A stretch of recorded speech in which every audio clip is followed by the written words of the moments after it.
the special toilets, they got broken. Mine, when in shipping, my information is they will send back to all the new ones, and then the other ones came back and they sent back the same broken ones. So my information, you see, and a lot. But here's the truth. The sinks and toilets designed for prison facilities are made of stainless steel, built to withstand extreme conditions and nearly impossible to break in transit. The Prime Minister's claim doesn't add up. This project was initially estimated to cost $1.5 million. Somehow, that budget tripled to $4.5 million. And now there are reports that the costs have spiraled even higher. With every delay and excuse, taxpayers are forced to bear the burden of rising costs, while the government dodges accountability. Why isn't Prime Minister Pierre giving the people the truth about what's really causing the delays and escalating the costs? St. Lucia deserves a leader who takes responsibility, not one who resorts to dubious excuses. Our country's transparency and honesty, not stories that simply don't hold water.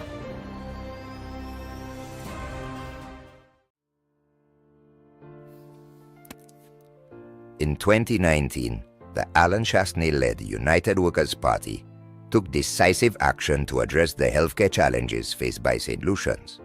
The UWP secured a US $20 million loan from the World Bank under the Health Systems Strengthening Project.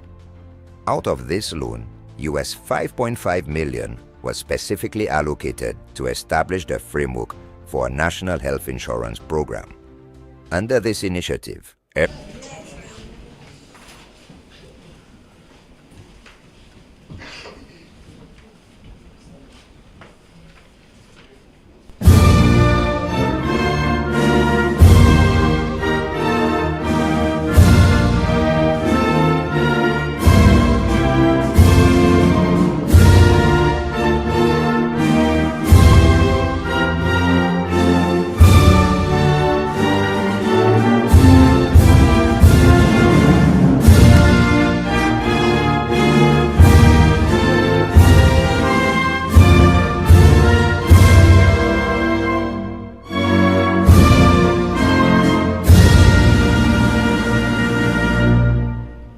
Thank you very much. Could you please remain standing as I call on Mr. Foster Chico, who will lead us in a word of prayer.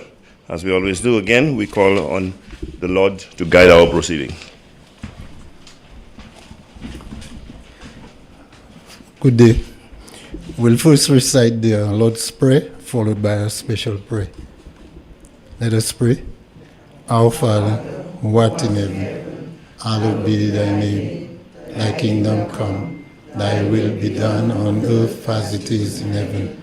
Give us this day our daily bread, and forgive us our trespasses, as we forgive those who trespass against us. And lead us not into temptation, but deliver us from evil. Father in heaven, help us to listen to your Son's voice. Enlighten us with your word, that we may find a way to your glory. Bring us to the understanding of your truth, and let us love each other as you commanded us to. May you bless our people, our leaders, and the United Workers' Party as we charter a new vision for St. Lucia. This we pray in Jesus' name. Amen. Thank you very much, Mr. Chico. So, ladies and gentlemen, it's nice to have you at another United Workers' Party Sunday Live. And today we have quite a few exciting speakers for you. Among them are a few of the candidates.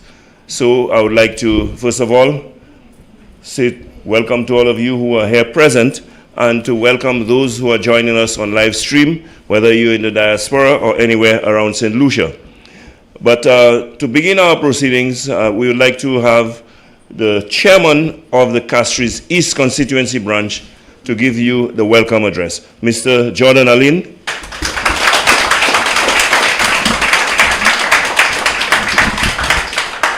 Thank you, young man. Mr. Smider Monjute. Good evening, ladies and gentlemen. Well-wishers, party supporters, and of course, those viewing via live, welcome. Tonight, we will explore the ills faced in Castries East, a community stretched from Lower Mon Road to Geno, one that includes the entire Marshall community, Entrepot, Bagatelle, and Chabot, including Bocage, these areas. We are a blessed constituency with talented St. Lucians, skilled in all areas, and I do quote all areas. However, our skills and talents have been stifled since 1997. After 28 years of darkness, let me tell you, Castries East, we're ready to embrace the light. We need to bring it back to the right party. We want a new way of life. A change and a new beginning is coming. Let us right the wrong together with the United Workers' Party. I thank you.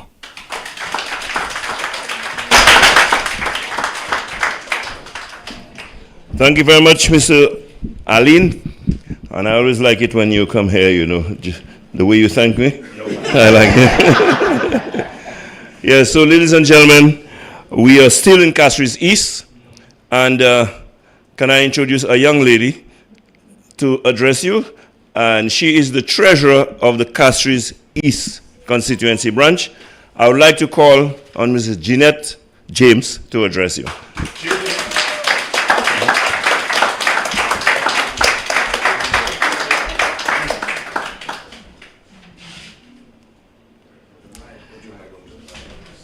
How do you put it on? I don't know. Thank you. Good evening, ladies, gentlemen, those present here, those in the diaspora, and all our friends. 3 excuses were given to the people of Castries East by the current representative. In 2011, he said he was not the political leader. In 2016, he said his party was not in power. In 2021, he said make him prime minister and he will make Castries East great. Well, my friends, we are still waiting for this greatness. All we see is increased poverty, a rise in the number of street children, dilapidated homes, an increase in crime and gang warfare, an increase in land and water pollution, a rise in unemployment, and little to no healthcare services for our people. We need an antidote to this poison. The only hope for Castries East and the solution to this pollution is the United Workers' Party and the representation of Peter Chico. Let us embrace the possibility of positive youth engagements, sports elevation, better housing, better living situations, safer communities, and better health facilities. Let us together right the wrong with the United Workers' Party. I thank you.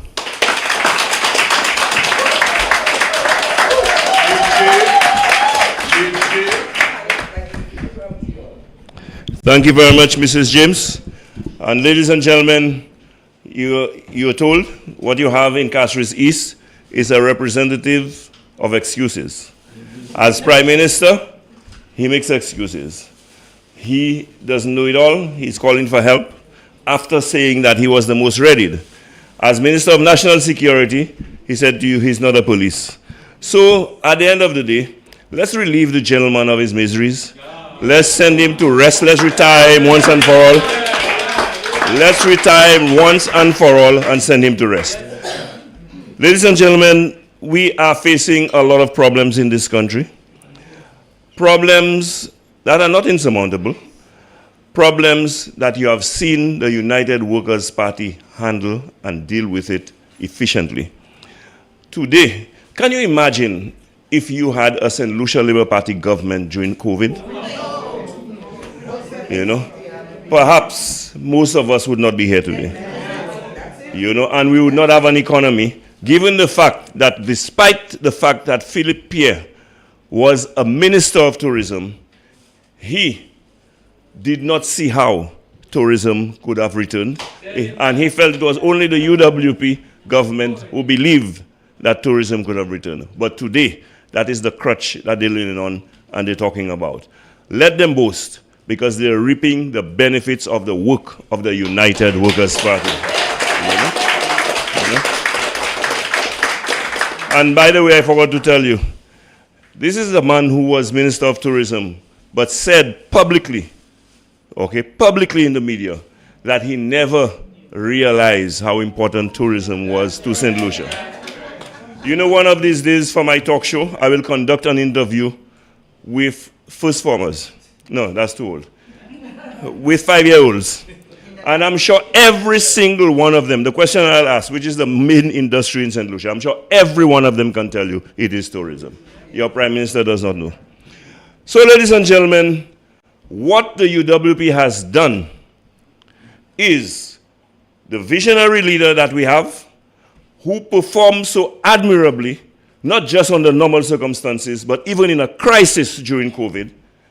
We have begun to put a team together with him for the rescue mission that St. Lucia requires, for the rescue mission that we all desire, and to see that light shine in this country once again when the Flabo gets back at the helm with Alan Michael Chasney as the Prime Minister. I know from experience it's going to be a lot of hard work. Because every time they ruin the country, the UWP comes in to clean up the mess. And so I want to say congratulations and express my admiration to the young people who have stepped up to the challenge and have decided that they are going to be soldiers in that fight and join that team with Alan Michael Chasney that will rescue St. Lucia.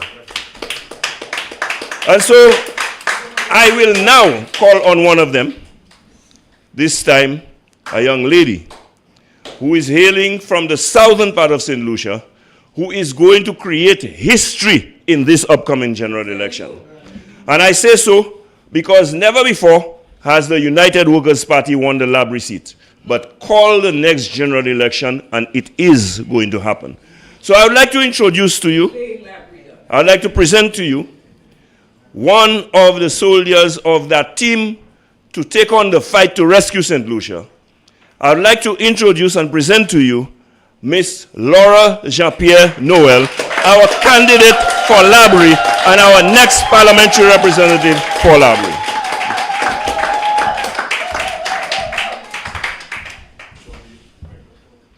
It's okay. You cannot see my face? You cannot see they cannot see my face. They want to see my pretty face.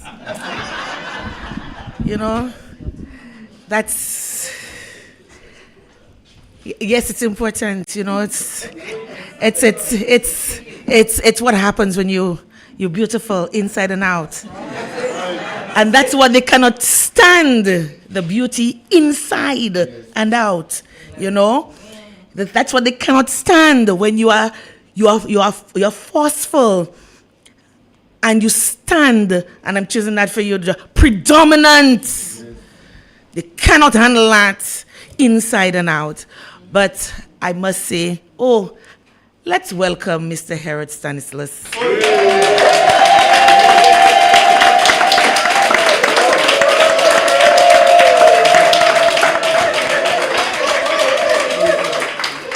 You have been missed. You have been missed, so we're happy to see you back. Ma j'aime quoi? Moi te kay we autant Jean Flabo. You di Flabo moi. Si men passé moi we a préparé 300 moun.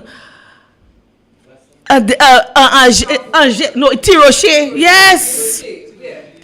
Please pay 300 moun. So moi di nous pas ni chay moun parce que vous savez tout le monde descend Tirocher. Chambre la play. Si ou pas ici ou ka manger chay because chambre la play ek la ni moun do. Yes. Ek yo di Flabo mo. Moi leve la bo wi katan grand moun di de bagay ou pas ka parler about.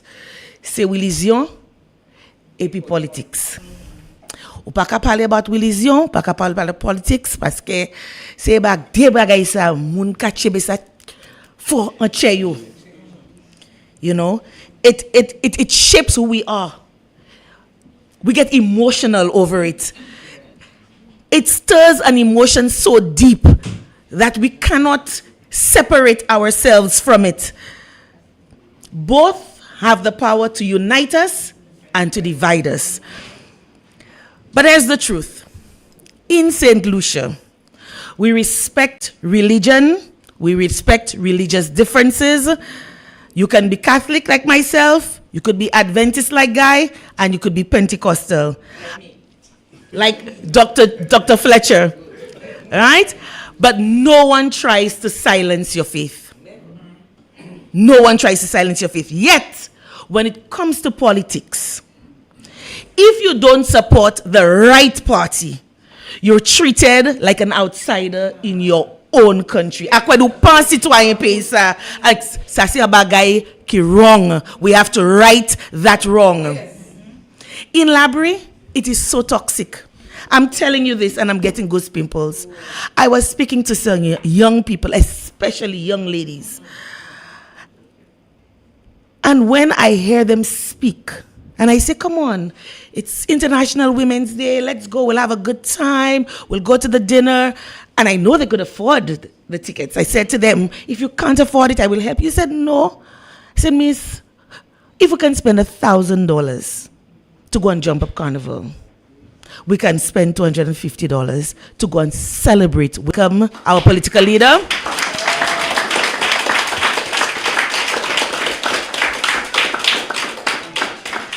And they said we can spend $250 to go and celebrate women, to honor the women before us and those on whose shoulders we stand. So the problem is not the money.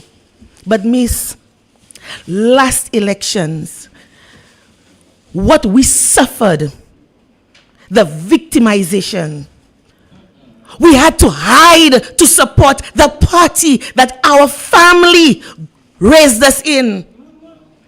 We had to hide, we had to be in vehicles with tints.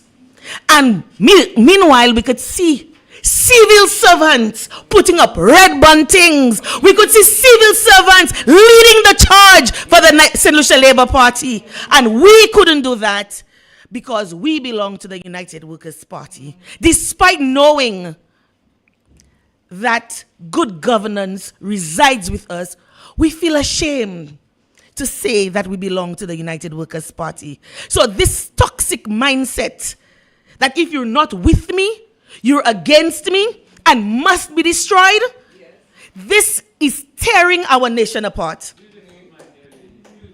An island, a small island nation like ours with fewer than 200,000 people, this division is not just reckless, it's dangerous. Because it means our people can never unite.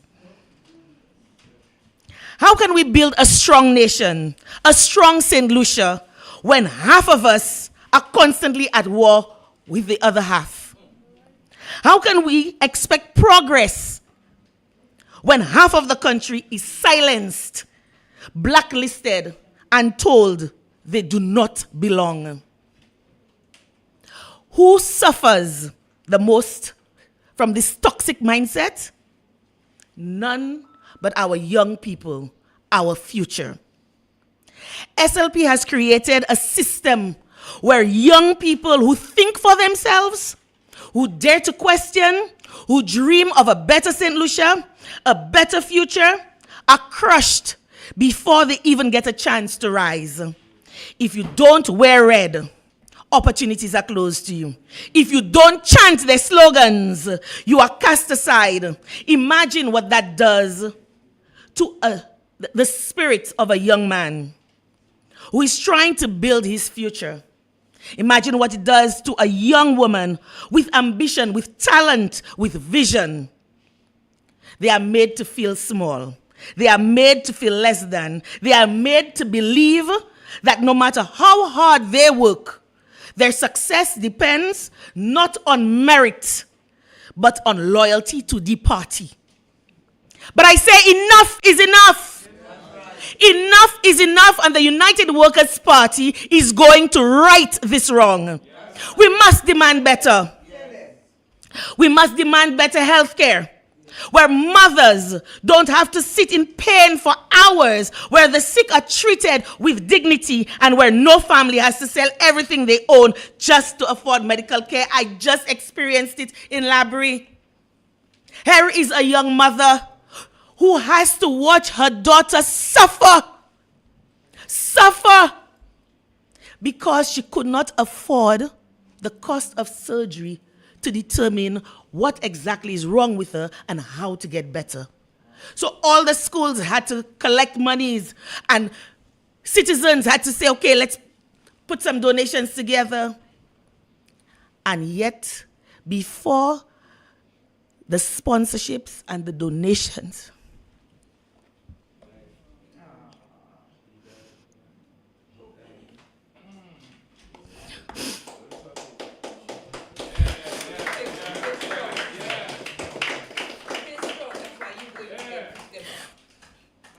this young student died. She died last night.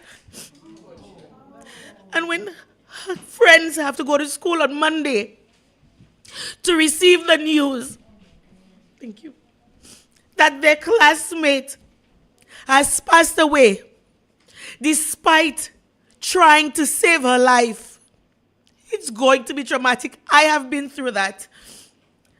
As a fifth former at the Viewford Comprehensive School, I lost one of my classmates right before CXC. So I know what it's like to lose a classmate, to go home on a weekend and come back on the Monday and to be told that your classmate is no more.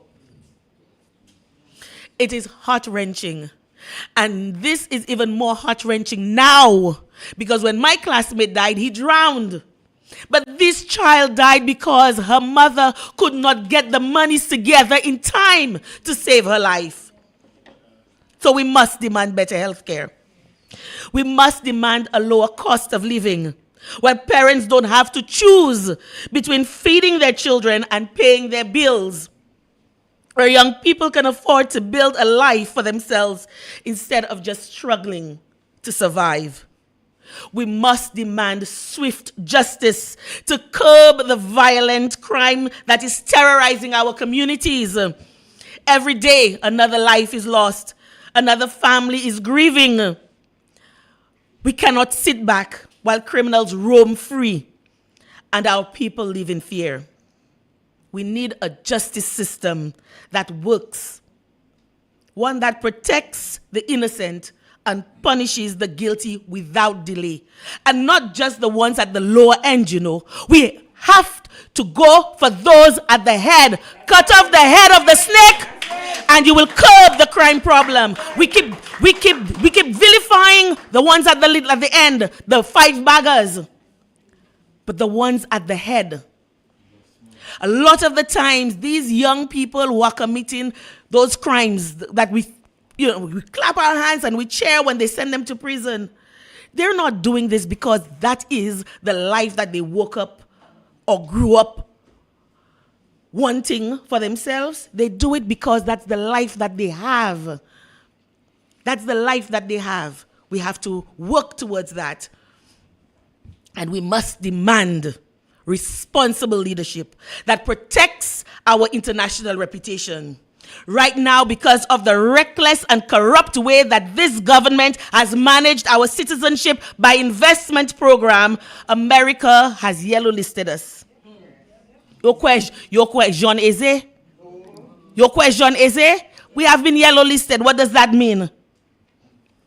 Our biggest trade and security partner has issued a clear warning that St. Lucia CIP is at risk, and as a result, we are losing investment, we are losing opportunities, and we are losing credibility on the world stage.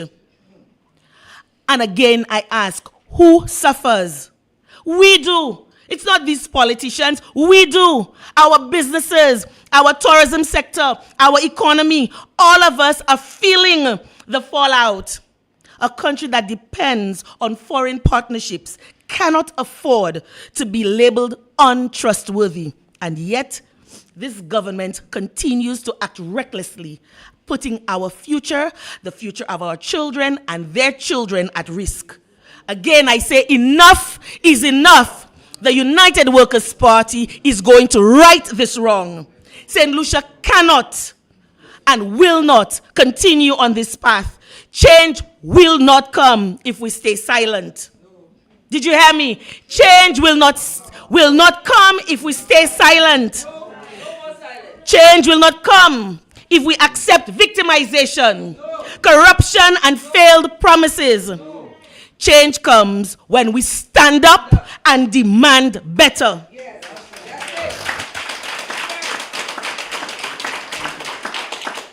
That is why the United Workers' Party is the better choice for St. Lucia.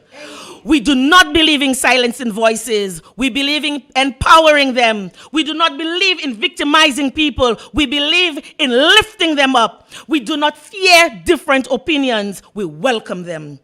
Because true democracy is not about control. It is about progress. Now, this is a call to parents and to young people. Parents, I ask you, what kind of future do you want for your children? Do you want them to grow up in a country where they are afraid to speak? They're speaking in their homes. Why should they be afraid to speak outside? Afraid to dream, afraid to stand tall unless they bow their heads first? Or do we want them to be bold, fearless, and free to chase their own destiny? The future belongs to them. It belongs to you. And it is time for us to fight for it. To the young people of St. Lucia, do not let them silence you. Do not let them make you feel small. You are the future of this country. Stand tall, be bold, speak out, and demand a St. Lucia where your dreams are not determined by your political color, but by your hard work, your talent, and your determination. To the parents of this nation, stand with your children. Raise them to be unafraid. Teach them that they deserve better. Show them that their future is not in the hands of politicians. It is in their hands. By their hard work, the Bible tells us, show us your work and we will know who you are. And when the time comes, when St. Lucia finally wakes up and takes back its future, our country will shine bright in yellow, bold, proud, and unstoppable. I thank you.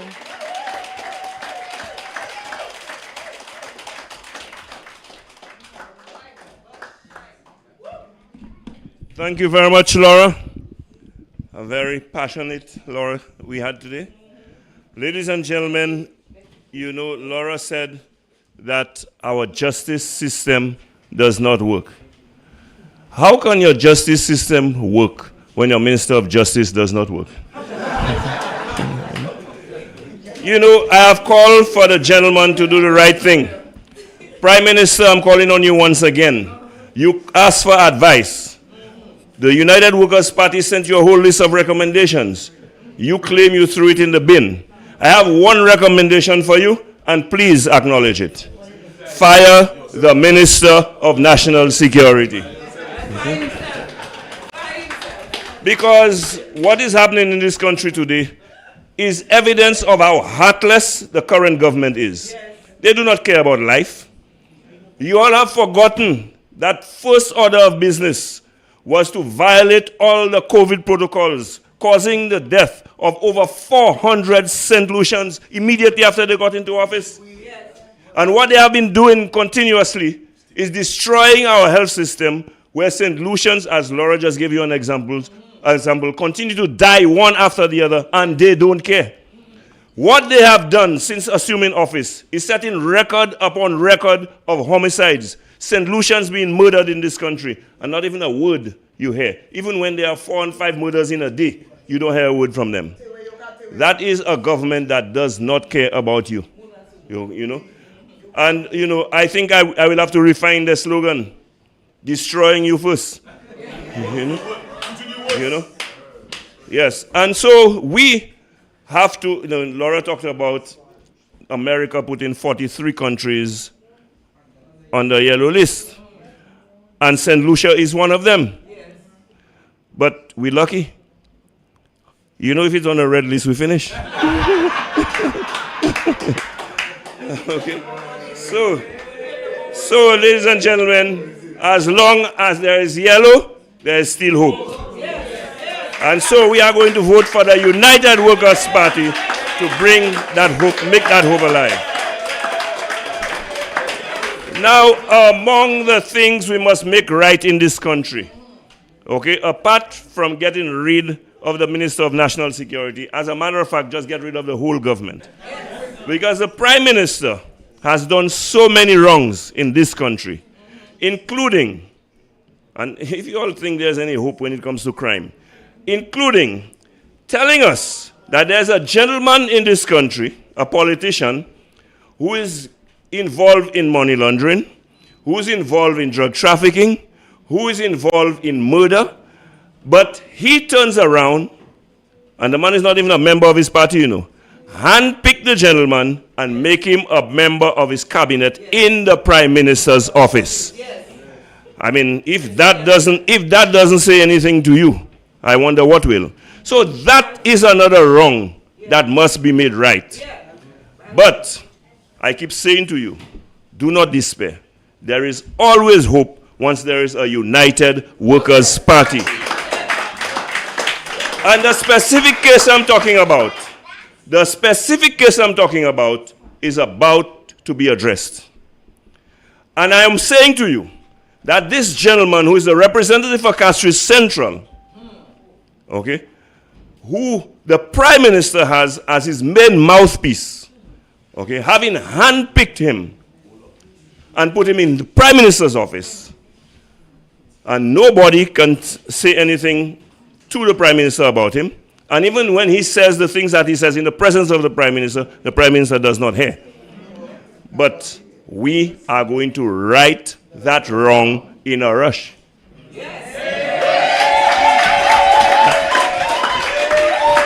So, ladies and gentlemen, the man that will relieve St. Lucia of that problem is a young man from Castries Central, the United Workers' Party candidate for the constituency of Castries Central, none other than Rush Clark. I bring him here now to address you.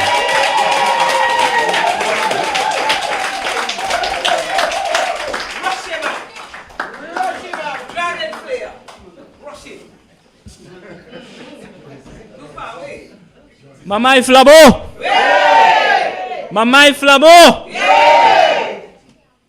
Right the wrong. I just got some depressing news of what is happening to our vendors right now in Castries. And I can guarantee you that we will be deeply investigating it. Persons right now are being forced out and placed under scrutiny for the prices of units. That is just ridiculous.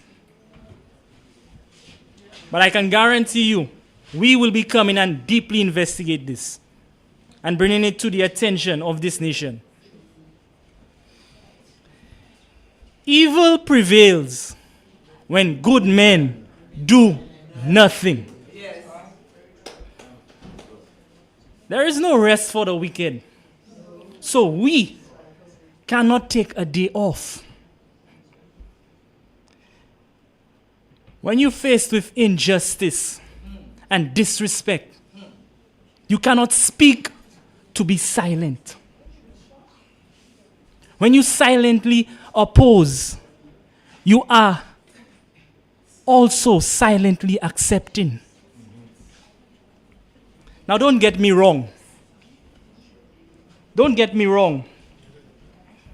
There is a time and place for everything. There's a time when you have to be silent.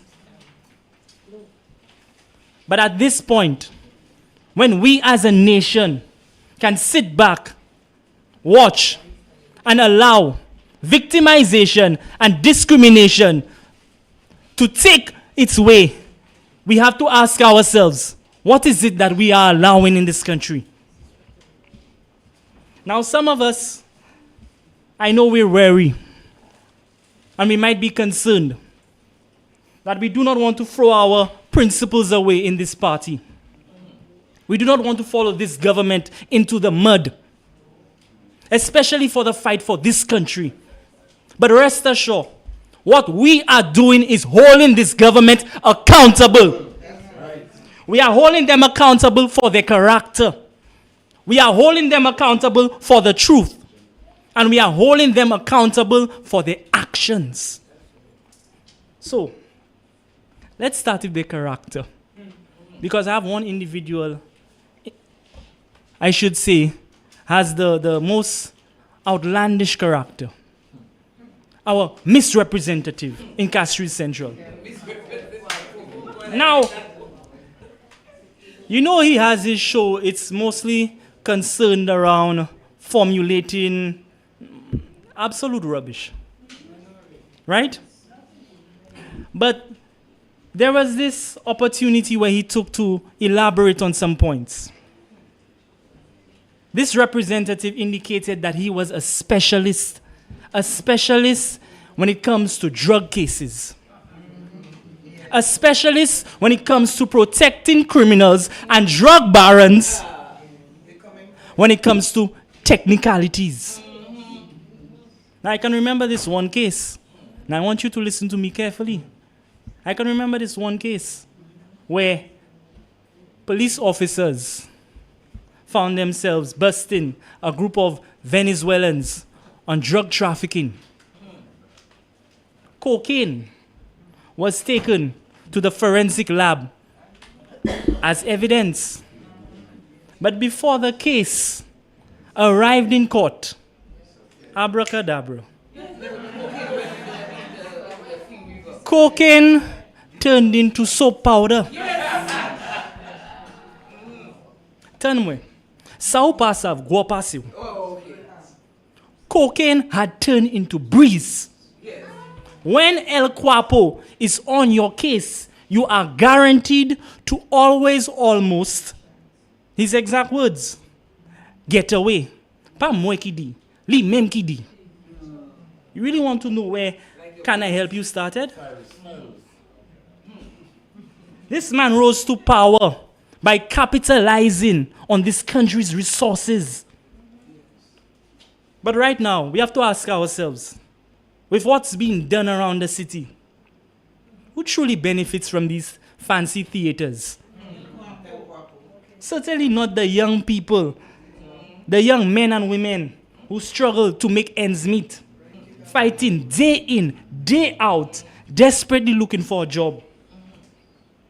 And after you've deceived the country, you've deceived the city, using our taxpayers' dollar, you have the audacity to come and say, half a loaf is better than none. My people, that is not leadership. That is exploitation. To hate someone for their skin, their gender, their age, and even their disability.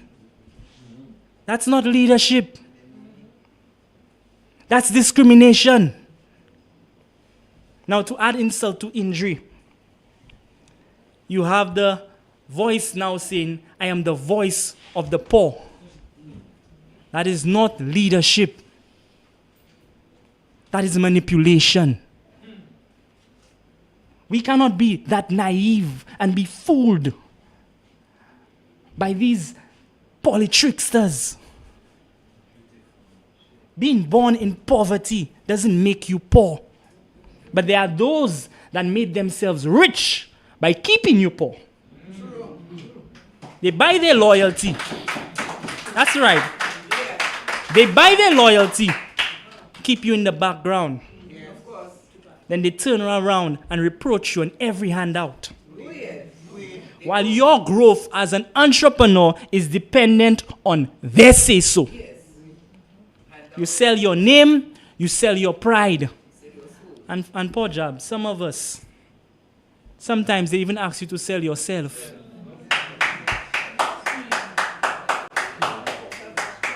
Sometimes they even ask you to sell yourself. For what? Just some assistance? And I have to ask some of them, when you've made all these sacrifices, what was it for? To find yourself joining an RF cult? You think all these trips to Haiti is for nothing? No, I have to be honest with you.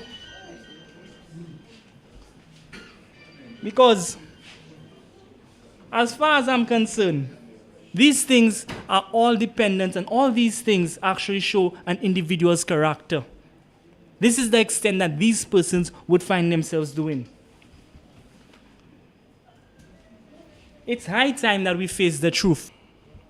4 years in government, for the longest, only housing development that we have seen has been in Dennery with the 4 shacks. And the no toilet plywood mall. For 4 years in Lucia, we found ourselves going through this struggle with this Labour Party. But at least we can say, for the past 4 years, we continue to benefit from Alan Chasney's leadership. Alan Chasney's leadership and the United Workers' Party initiated projects, particularly the Castries Market Redevelopment Plan.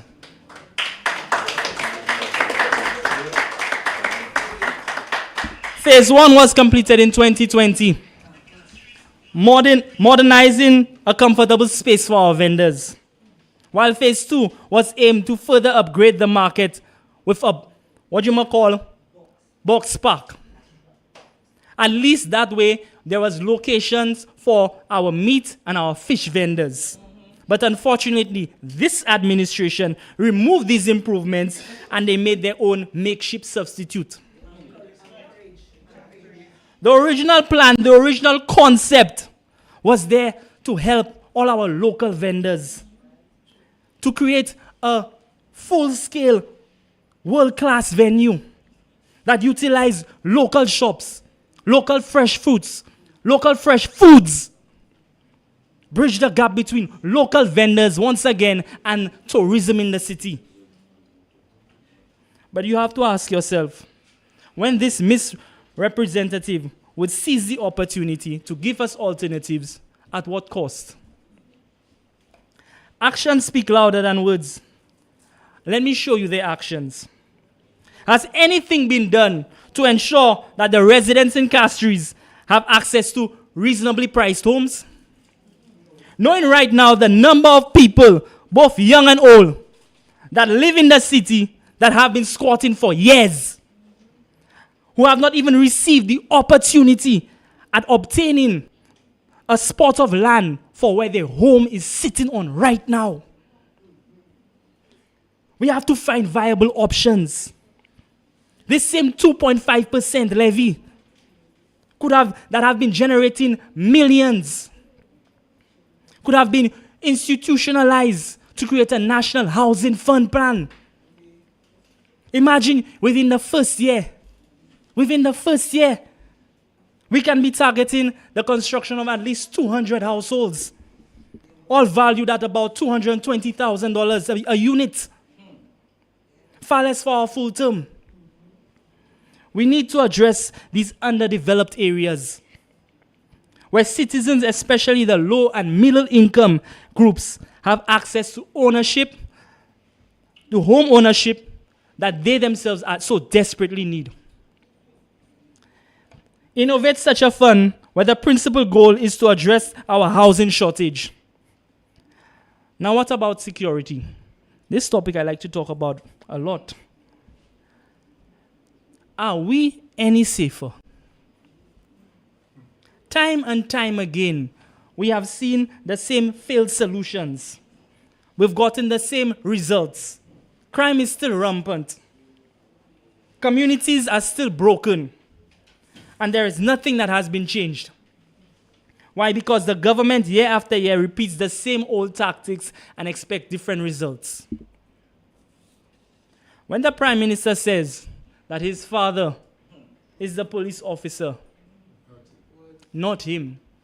Nobody expected Philip J. Pierre to patrol the streets, you know. Nobody expected him to do that. What this country expected from Philip J. Pierre was better leadership. What they expected was vision. What they expected was for him to have enough courage to tackle the challenges that we face. Yeah. Kwapo smoke our pipe, eh? Kwapo smoke our pipe. How many officers right now is assigned to a citizen? 1 to 50? 1 to 100? Where are the stats? Instead of creating the illusion of progress, address the matter at hand. In fact, the lives of our officers, I'll go as far as saying, is more crucial than the Prime Minister. They are the ones that are protecting us. They are the ones putting their lives on the line each and every day.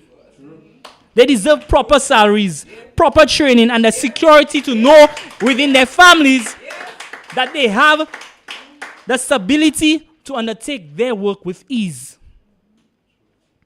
These same officers right now are underpaid, under-resourced, and overworked. But the time is approaching. Both myself and this party will provide an outline of a comprehensive vision for the city and its residents. We must erase the stain that tarnishes our capital.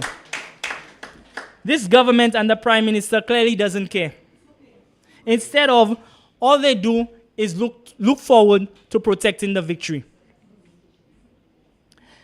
You give this misrepresentative power over our national security matters, allowing him to insult, threaten, and target private citizens. Now I want to address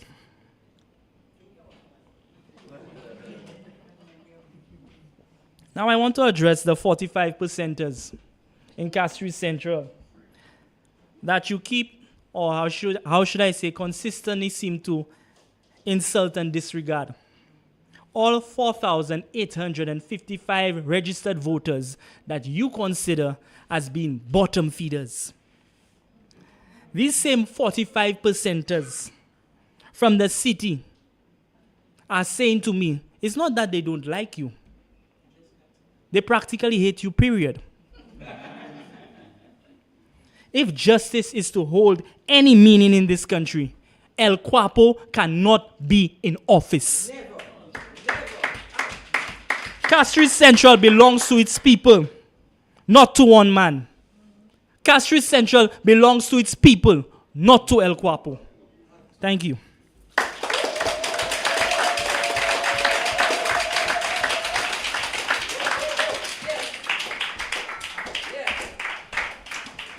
Thank you very much, Rush. You just heard from the next parliamentary representative for Castries Central.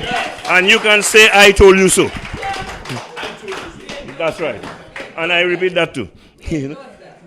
So, ladies and gentlemen, I just have, on a sad note, I just want to announce here that we just learned of the loss of Champagne's brother. His name was Kenneth Litterville, also known as Joy.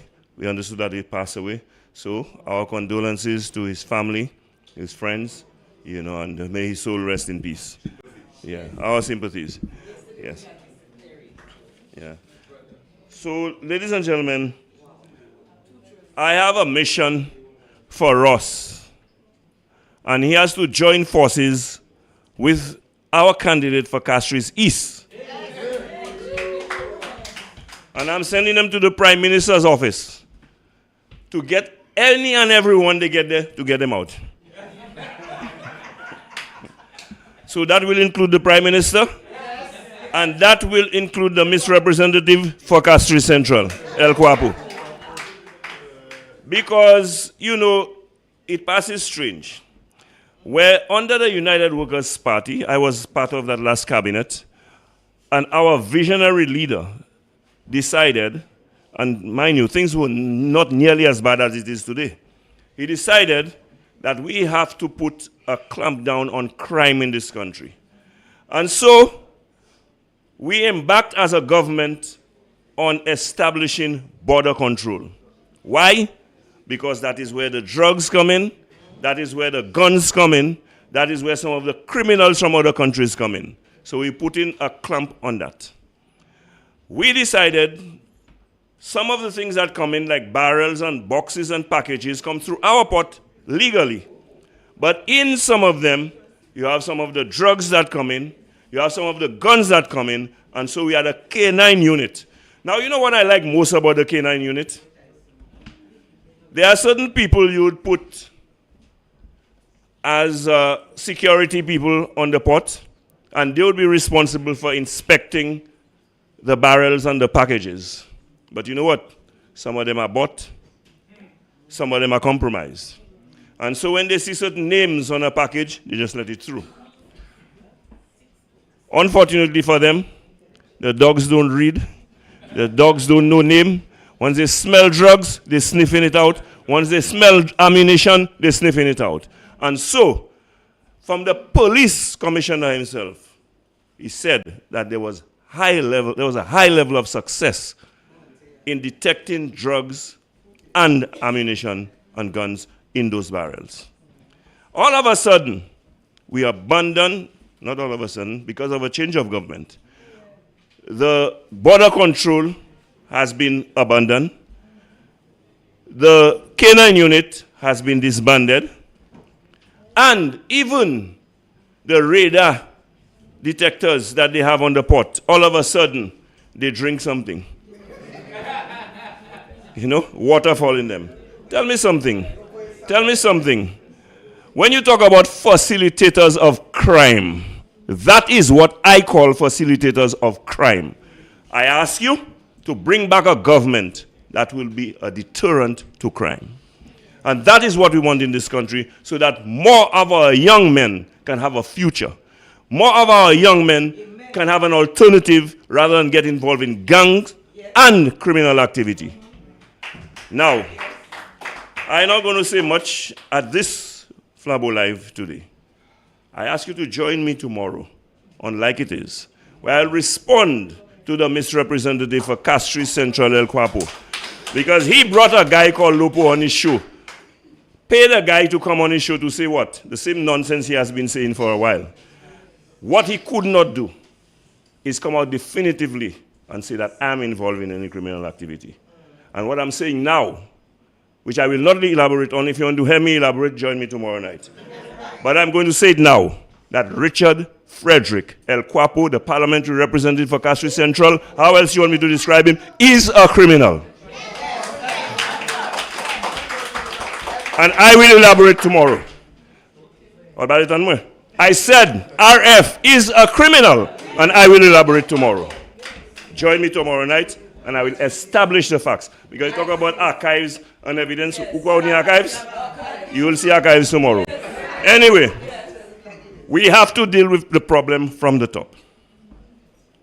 And if we have to solve this problem, we need a visionary at the top.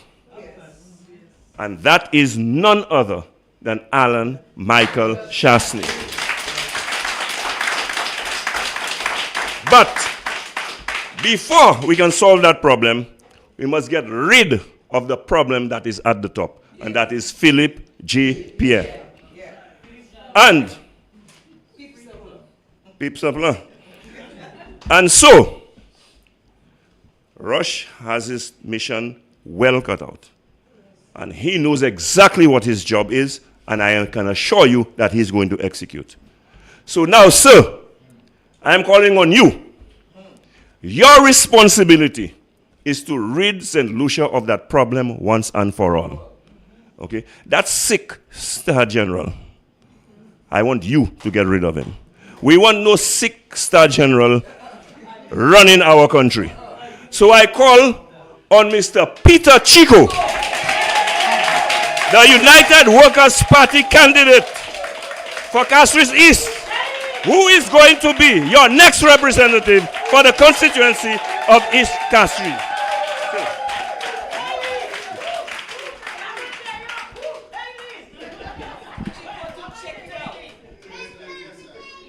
Good evening, my Flabo people.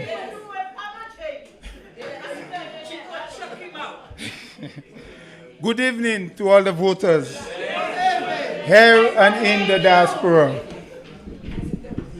A special good evening to my people from Castries East.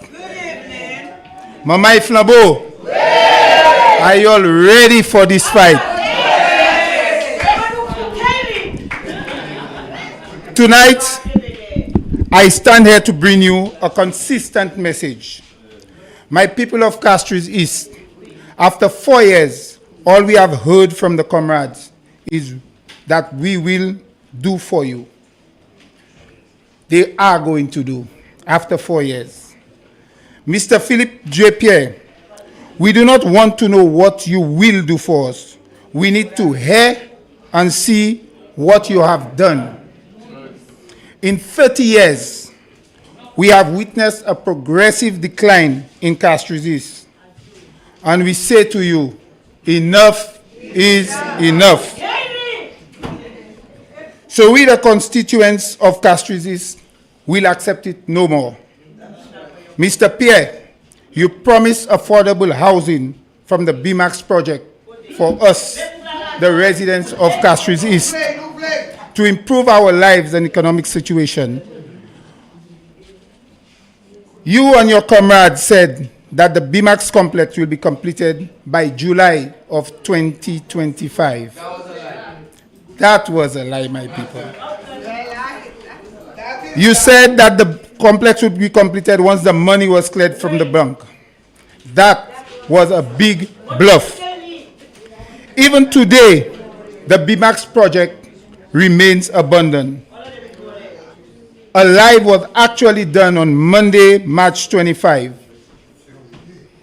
March 2025, a mere 14 weeks before your proposed completion date. And it shows that not even a trench has been dug on the site. As a matter of fact, even the goats we found on the site a few months ago had abandoned the site. My people of Castries East, the BMAX housing project was one of his bluffs to keep him as our parliamentary representative for the 7th time.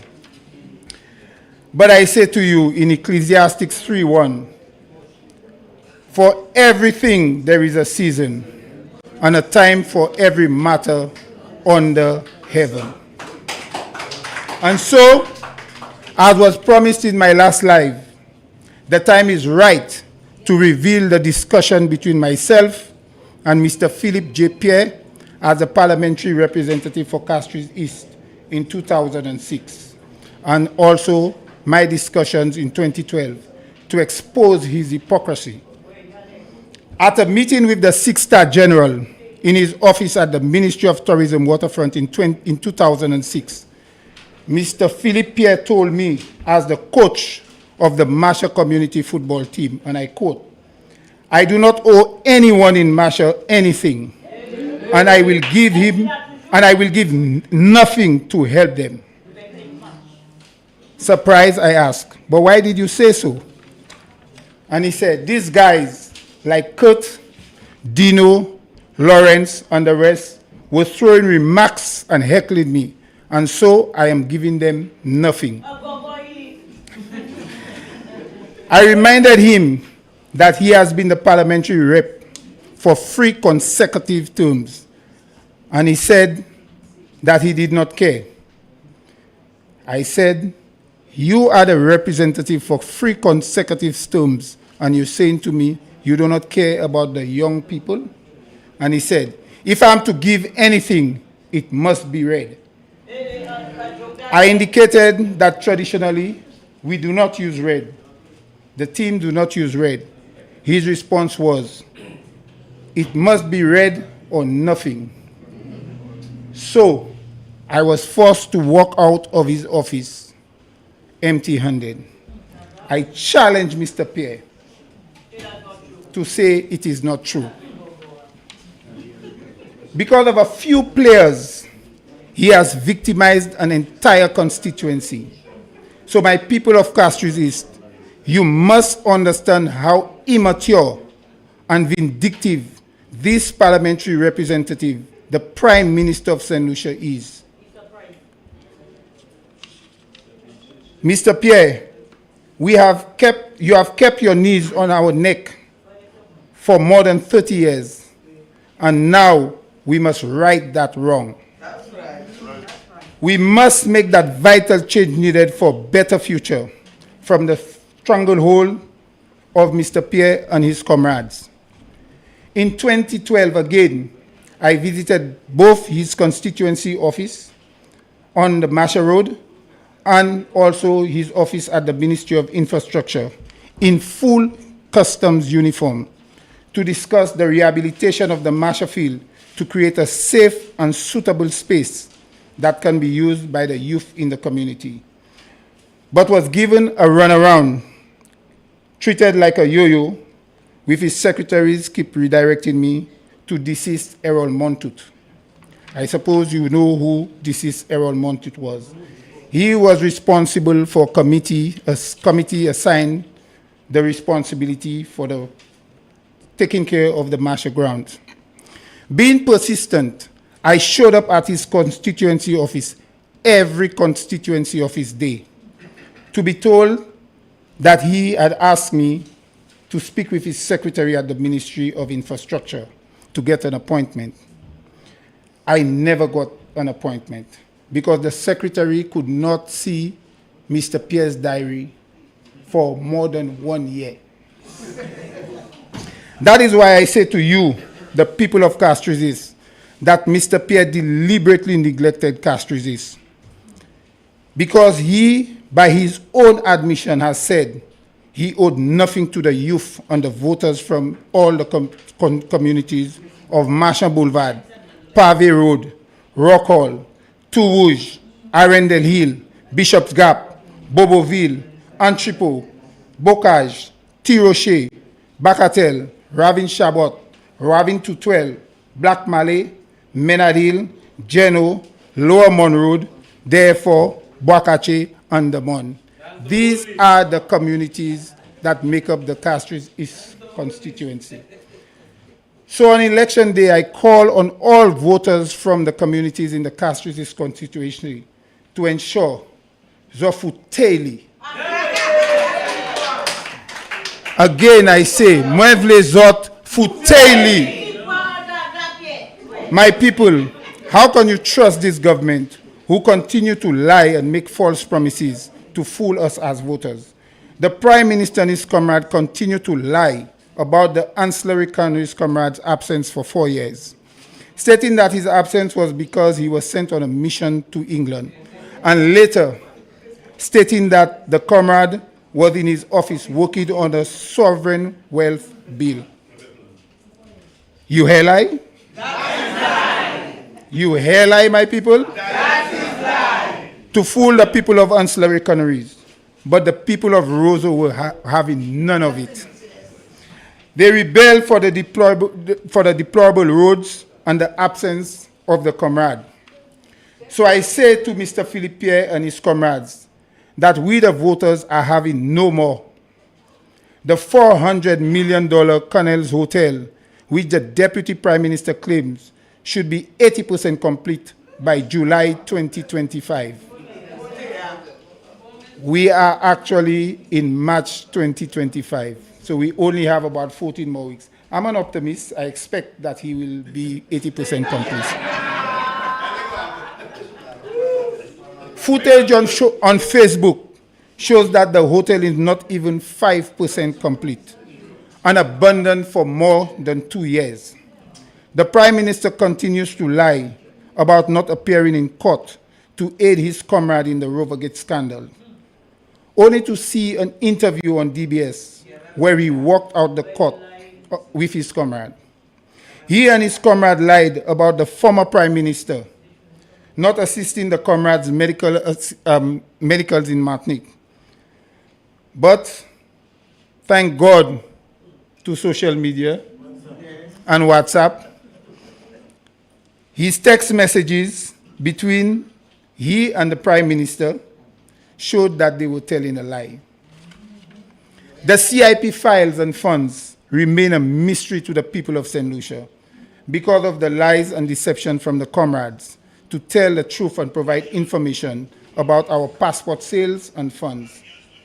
Today we say to you and your comrades that your time is up. And we, the United Workers' Party, are ready to build a better and stronger St. Lucia, where the voters will receive good governance, enhanced and improved security for a safer St. Lucia, economic policies for the prosperity and development of the people of the country, better healthcare and healthcare insurance for all. So my message to the voters of Castries East and Central and St. Lucia remains clear and consistent. Join the movement for change.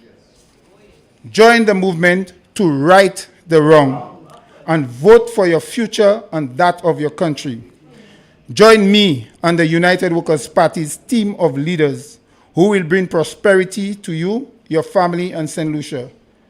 My fellow people, my fellow St. Lucians, Castries East, let us right the wrong by voting for the United Workers' Party in the upcoming general elections. I thank you.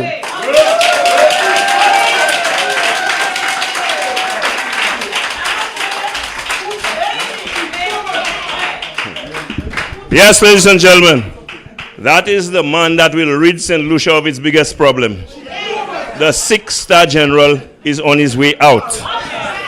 Now, you know, I just want again, on another sad note, it was passed on to me that Ms. Jacinta Lee's brother has passed. So again, we want to express our condolences. That's not true? Yes, that's true. That's true. It is true. Okay. All right then. So our condolences. But ladies and gentlemen, I have here before me 2 press releases from the St. Lucia Labour Party. Now some of you would know that there was a church service today organized by the Catholic Church. Organized by the Catholic Church, and the parliamentarians were invited. Our political leader was present. The Prime Minister and some of his cabinet colleagues were present. And you know, because of the disgusting, shameful behavior of the Prime Minister, I think they're trying a little cover up with that press release. Now, why I say so is because, you know, those of you who are Catholics, you know, there's some point in the Mass where they say, let's offer each other a sign of peace. Now, in true Christian spirit, the first person you should go to is the person you have a problem with. So, my understanding is that the priest specifically said he's hoping that the political leaders will set an example and, you know, reach out to each other. Now, when I say our political leader is big, he's not just big physically, he's big at heart, and he is big mentally, a magnanimous gentleman. And he took the initiative to go across, being the better man. The Prime Minister smartly moved and went to other people. He made a 360 one, shaking the hands of other people. Our leader used that opportunity to shake the hands of the others who remained. Went back to his seat, waited till the Prime Minister come back to his seat, and then went across to him over to offer a sign of peace. Could you believe the man, with all the hatred and venom in his heart, refused to shake the hand of our political leader in the church? You know? I mean, that is so disgraceful. But that typifies who the man really is. Never mind the things he says. You judge people on what they do and not what they say. And then he'll come and talk about love, love. The same way he telling you he put in you first, but then he ensuring that he get rid of you and make you worse. I mean, they have a history for church business, the SLP people. Let's not forget Joachim. Okay? But you see, we are not going to stoop to that level. And so, to cover up their nonsense, they put out a press statement saying that our political leader walked out on the Archbishop because there was an event afterwards and so on. The political leader spent over 20 minutes at the event. And he had another event waiting for him because we, as you know, we planned a brunch afterwards. So after he spent his time there, We were there waiting. I mean, people are hungry. They're not going to wait forever for the political leader to come. So we're there waiting for the political. He's mindful of the fact that there are people waiting at the branch office. So he excused himself and went to the other event. They come in and trying to come up with a story to cover up their disgrace, the shameful behavior, and talk about it. But we know better than that, and we're not going to fall for that.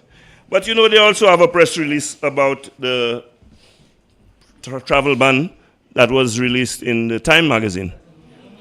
And the U.S. government, it is said that the U.S. government is contemplating a travel ban on 43 countries. Guess what?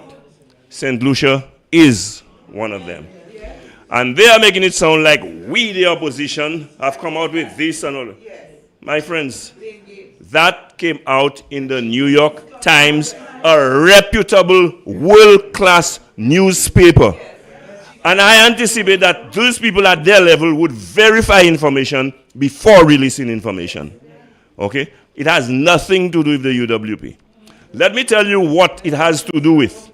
The fact that we found ourselves on that list has everything to do with the St. Lucia Labour Party. I ask the question, how come it's only 4 Caribbean countries that are on that list? And do you know what those 4 Caribbean countries have in common? CIP.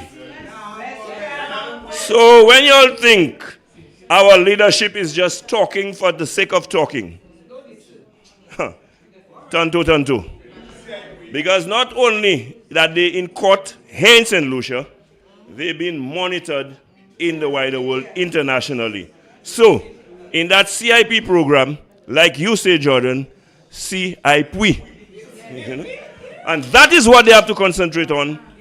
That is what they have to concentrate on and stop all the propaganda. But we will deal with that tomorrow on Like It Is, under the SLB segment. So, ladies and gentlemen, he was missing in action for a little while.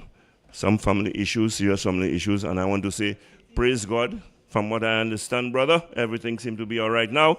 And he's back in the battlefield, full force, and ready to take over and return to his rightful place. Ladies and gentlemen, and you hear that term very often these days among them. I coined that term. One good term deserves another. And Herod Stanislas, the former representative of Soufrière-Fonsaint-Jacques, had a damn good term, so we're giving him another. Right now, I want to call on the next parliamentary representative for Soufrière-Fonsaint-Jacques, Herod, and let me give it in advance, the Honorable Herod Stanislas, who will address you.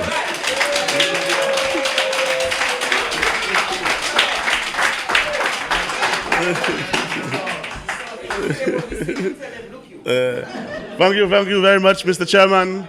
Mamai Flambeau, St. Lucia, good night. I am very, very happy to be back with the Flambeau family and back to address you, the wonderful people of St. Lucia.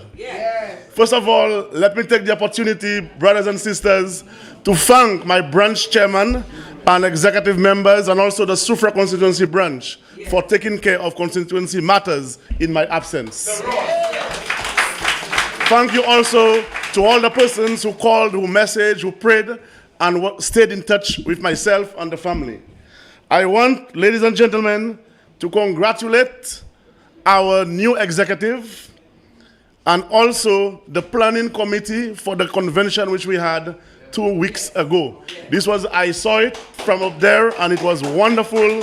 The joy, the excitement, it was electrifying. Thank you very much for putting together a wonderful convention, and also to congratulate the new candidates who endorsed at that convention and also at our public meeting in Lacaille, Dennery.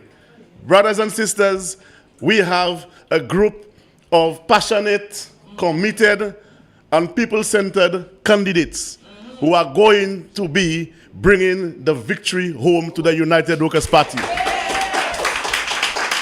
And I know that this group of men and women have been led by the formidable political leader of the mighty United Workers' Party, Honorable Alan Chasney, parliamentary representative for Mikud South. Brothers and sisters, when I saw the videos and the photos, the first thing that came to my mind, that this is the sign of a victory. Amen. This is a sign of a victory, my brothers and sisters.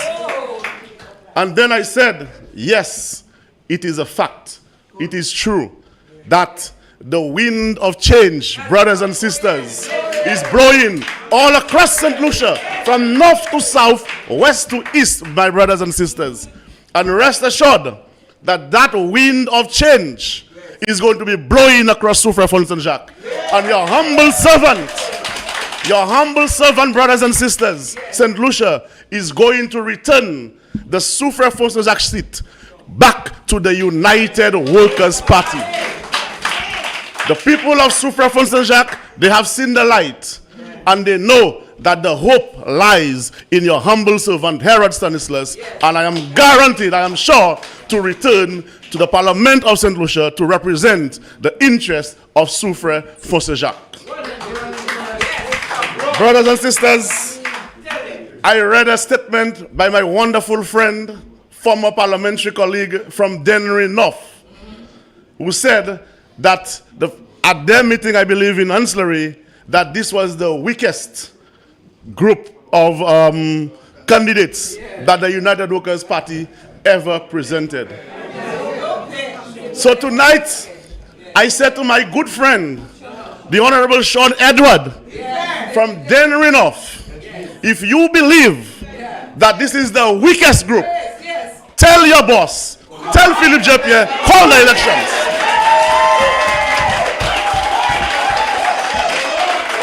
Call the elections, and you will see who is weak, who is strong, and who is going to be returned to government. Do it. You see, when men are desperate and men are scared, brothers and sisters, they say anything, they do anything, and they try to fool you, the people. But not anymore. We, the people of the United Workers' Party, we St. Lucians, we are going to right the wrong and return the United Workers' Party to governance. Brothers and sisters, this country is in crisis. We are faced with a constitutional crisis. We are faced with an economic crisis. We are faced with a social crisis. And all those crises were created by Philip Jepier and the Labour Party. And we have to right that wrong. Never before in the history of this country, brothers and sisters, St. Lucia, have we seen such an incompetent, such a clueless, such a visionless, such a vindictive, wicked and evil prime minister who leads a government in this country. And it is up to us, the people of this country, up to us, Mamai Flabo, to come together in unity to ensure that when the bell rings, we send them packing home very early. Brothers and sisters, this is a government that believes that a 15-2 majority makes them untouchable. They believe that St. Lucia belongs to them and them alone.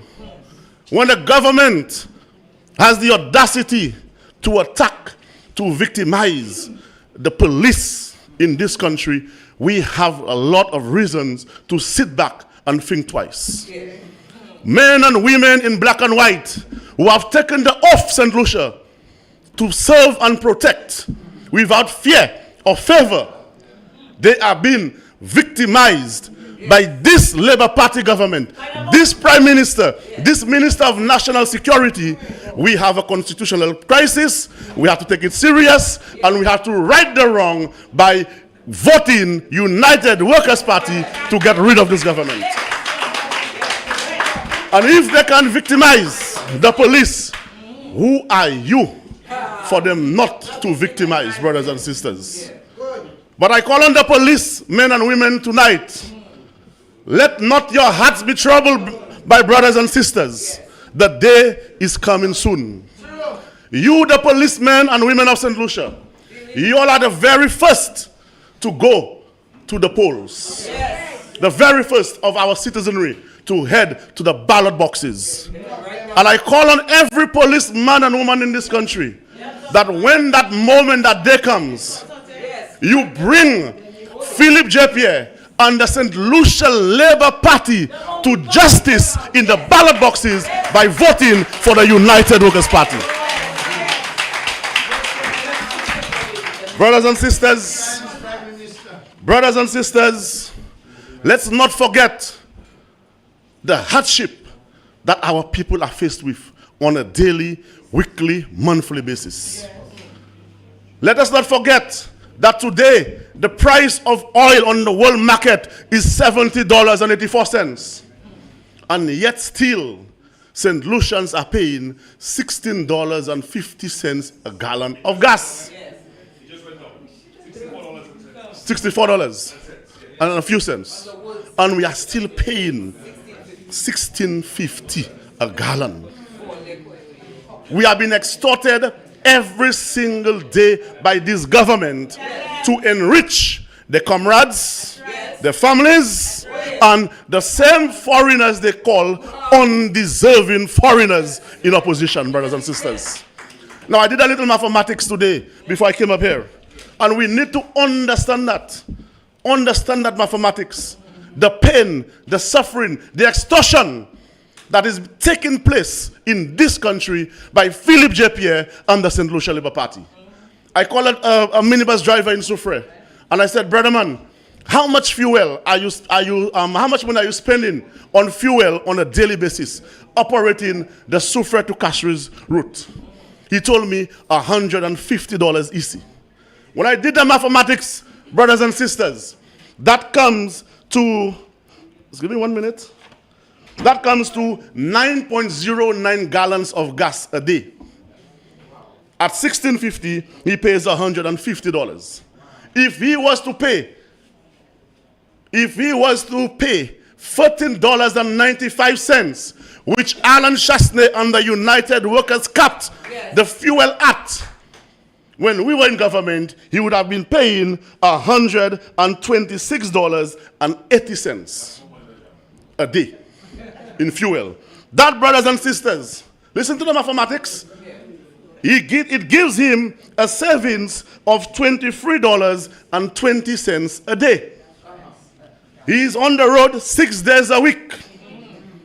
At $23.20 every single week, he would have saved $139.20. You multiply that by 4 weeks in a month, he would have saved $556.80. You multiply that by 12 months a year, he would have saved $6,681.60. Brothers and sisters, if Philip J. Pierre says to you, the people of St. Lucia, that $5 can block a hole, how many holes can $6,681.60 block?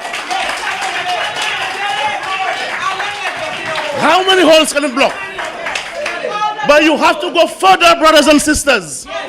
Multiply $6,681.60 by almost 4 years of the Labour Party in office.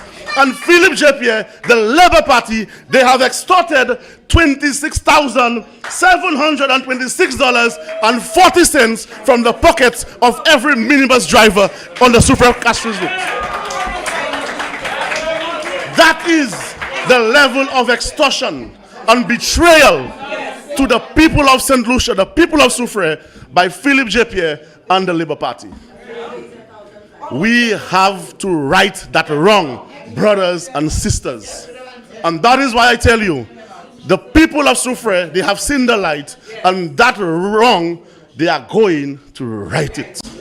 Brothers and sisters, we have to go to cost of living. Brothers and sisters, every single day, our families are faced with the high prices of food at the supermarket. And all the excuses you get from the Prime Minister, the Minister of Finance, is Russia-Ukraine war, is supply chain issues, Don't be surprised next week or week after he tells you it's the tariffs in the US that is causing the cost of food to rise. The cost of food is that high because of energy prices, brothers and sisters. Yes. The cost of fuel. If the Prime Minister brings down the cost of fuel, the price of food is going to go down. Yes. And tonight, I want to assure you that I will be an advocate for you, the people of St. Lucia, when we return to government, that we are going to cap the price of fuel back to $14.95 a gallon so that money can stay in the pockets of the people of St. Lucia. We are going to cap it at $14.95, brothers and sisters. Yes. And to compound the cost of living crisis, this Prime Minister came with a bogus 2.5% tax. It's not a levy, it's a tax. Because the Labour Party is accustomed of taxing you, the people. Because they are void of ideas. They do not have solutions. They are clueless. The level of incompetence is just unbelievable. So all they do to raise revenue, to support their hacks, the boys and the girls, the comrades, they have to tax you, the people. So a bogus 2.5% health and security tax. And brothers and sisters, health and security are at their worst. Their worst. We have to right that wrong. And when we return to government, our political leader, we are going to remove that dreadful 2.5% tax on the backs of you, the people. Brothers and sisters, healthcare, which ought to be a priority for each and every one of us.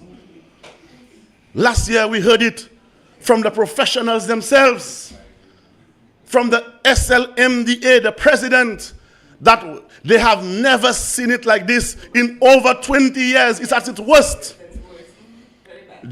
I returned on Friday. Saturday I was in town in Soufrière, and a lady was telling me she had to go and do a surgery at St. Jude's. And until she deposited $4,800, she would not be admitted to undergo the surgery.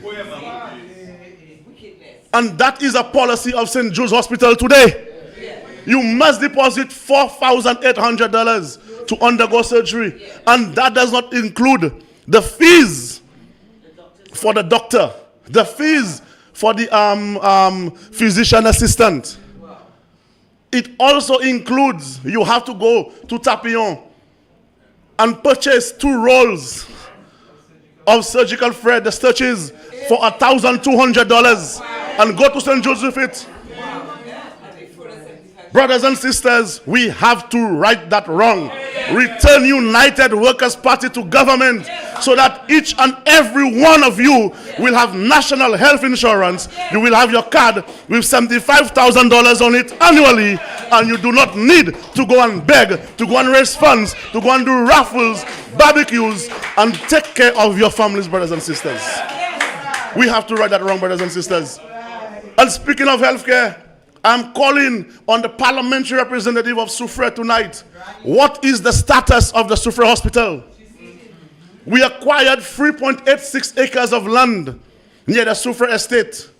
We had design concepts in place. We had funding in place. Up to a day like today, there is no answer as to the status of the Soufrière Hospital. Calling on her. Calling on her. Brothers and sisters, St. Lucia, never before have we seen this level of corruption in our government before. Remember when they were in opposition? What they were shouting? Corruption, corruption. UWP corrupt. Up to what they like today. But you know what? I know very well. It is always, brothers and sisters, it is always the corrupted who are first to shout out corruption. And in our patois parlant, okay? And there is a project, brothers and sisters, going on in Soufrière. Before I wrap up, I know my time is up. There's a project taking place in Soufrière right now the Lazeton Road going to Fonjalib. I have questions tonight.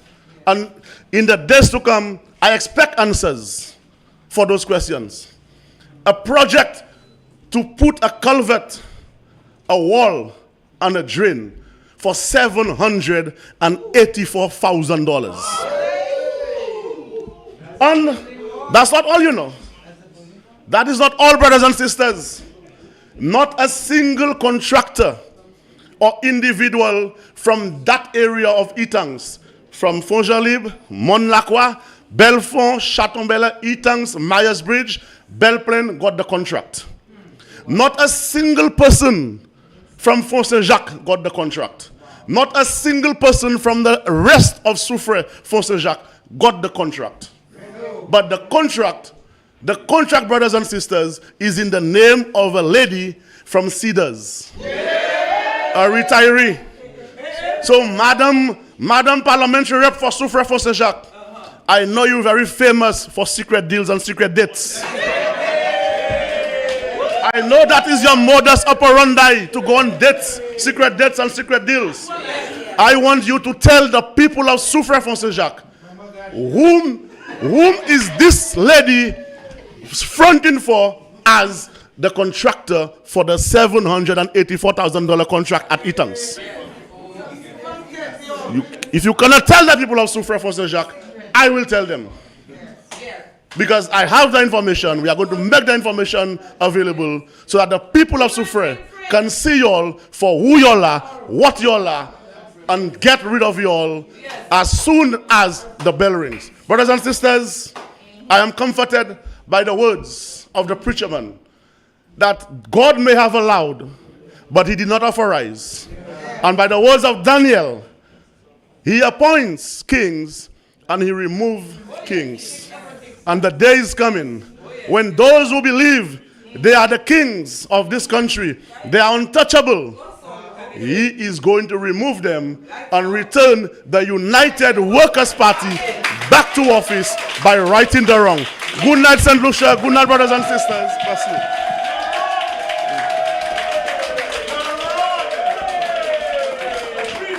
Wow. The rod is on steroids, boy. You know? That is a man who is ready to lead again. Now, you know, talking about security, we heard that Trump has about 43 countries on a list, including St. Lucia. But remember a year ago, the EU, the European Union, okay, raised some concerns about Caribbean states that have sold over 88,000 golden passports. Now, I mean, we will need leadership, real leadership in this country to put things back on an even keel. Because let me just say something to you. I don't know about the rest of you. I have one passport. And in that one passport, I have a US visa. I don't want to live in the US, to be honest with you, but I want access to the US. I have relatives, I have business to do there. When I say business, next thing you ladies say I have business over there. I mean, I want to go there to shop and, you know, things like that. Now, if the leaders in the region want to say they're prepared to give up their visa and all that kind of thing like that, what about the rest of us? Have we given consent to that notion that we're prepared to give up our visas? People, we have to take this situation very seriously. And the Alan Michael Chasney, who's doing everything to, first of all, save our CIP program, and secondly, protect us St. Lucians from the wrath of the international community where we will be banned from traveling to those countries. We have to do something quick to ensure that we don't find ourselves in the abyss. And so, don't say I'm impatient. Don't say I'm in a hurry. But I want to call on him now. Now, this moment. We need leadership in this country. And ladies and gentlemen, we want people with a proven track record. You know, I heard an old man say once in a rum shop too, what man has done, man can do. But the man who is there has never done, so he cannot do. We know that Alan Chasney has performed under trying circumstances. And I want to remind you again, the handling of COVID here in St. Lucia was a model for the rest of the world. And so when I say I'm impatient, I'm really impatient. I want to call now on the leader of the United Workers' Party, the leader of the opposition, the parliamentary representative for Miku South, the Honorable Alan Michael Chasney. We have work for you to restore this country.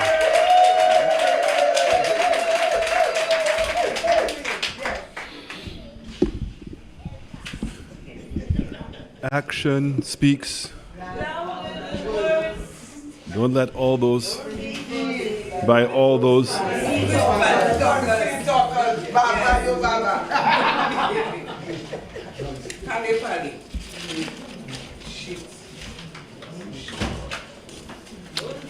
Good evening, everyone. We can feel that elections is in the air. But I keep saying to you that people say, when is the date going to be? And I tell you, I cannot tell you the date because the Labour Party themselves don't know when they're going to call the election. And I'm being serious when I say that to all of us. And that is why we must prepare ourselves and get to the point where we have to let the Labour Party know when the elections need to be called. There are things that are taking place around the world and things taking place here in St. Lucia in which we cannot wait anymore. We've seen that with this government, they have failed us when it has come to health care. All the promises, universal health, right? What the United Workers' Party was talking about with insurance was Pappy Show. We didn't know what we were talking about. We could never get it done. When we were fixing up the healthcare centers, when we went into OKEU, and when we made the most difficult decision that I had to make, was to start building a new St. Jude's hospital. But we now know that what the Labour Party was doing was propaganda. What more evidence do we need? If you remember when we were trying to make the decision as to whether we should go into St. Jude's and try to fix the old building, or whether we should come up with an alternative plan. And when we decided, after we produced a report that we paid $1 million for, because you get what you're willing to pay for. Remember, the same Labour Party came into government and took some people who were singing for them, paid them, they say, no money to produce a report.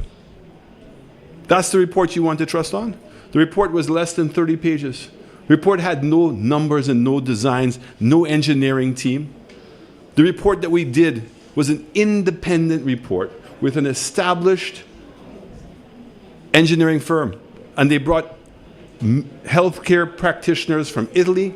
They brought in architects from the University of West Indies to do a thorough examination of that hospital, of the old hospital. And the report was simple. If you want to move into the building, and remember, that is after they had already spent $130 million. Think of it. Between Stephenson King and Kenny Anthony, in 10 years, they had spent $130 million. And the report said, at minimum, we were going to have to spend another $100 million to be able to finish the hospital. But there was an asterisk, a but. And the but said, we don't know whether in fact that the plumbing system is good. We don't know if the electrical system is good. And we don't know that if some of the sizes of the hallways and the height of the roof, of the ceiling, whether in fact we can actually fix those things. So the 100 million is if there's no other problems. But if there are more problems, it can cost as much as $200 million to fix it. And we found out that we could build 2 hospitals a ground floor, and an international hospital upstairs for $180 million. And that the building that we were going to build was designed to be a modern hospital. The old St. Jude's was never intended to be a hospital. We have to start from there.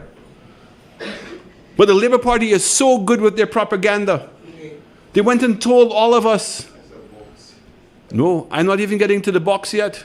They told us that all we needed was some chemical and $30 million, and in 6 months we would be in.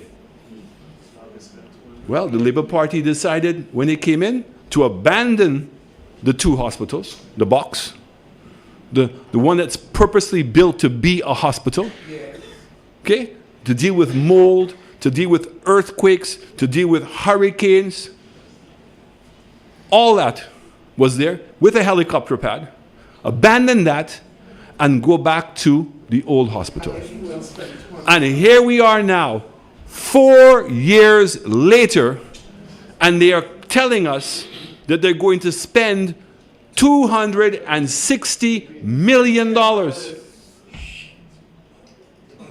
So that means, I want us to know, that means that if in fact they had continued the work that we were doing, the people, the taxpayers of this country would have saved $150 million. Saved $150 million. And we would have been in the new hospital 3 years ago at minimum. So how many people have suffered over the last 3 years? What could $150 million done to improve other things and other services in the South? The Labour Party said that they were the most prepared. The Prime Minister himself said he was the most prepared. Even more prepared. It's in his words, you know. He was more prepared than Sir John Compton to run the country. We should have all known when he said that.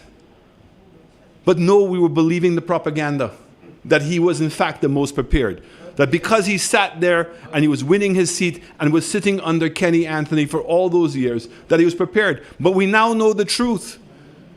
We never saw or heard Philip here because Kenny Anthony never listened to him.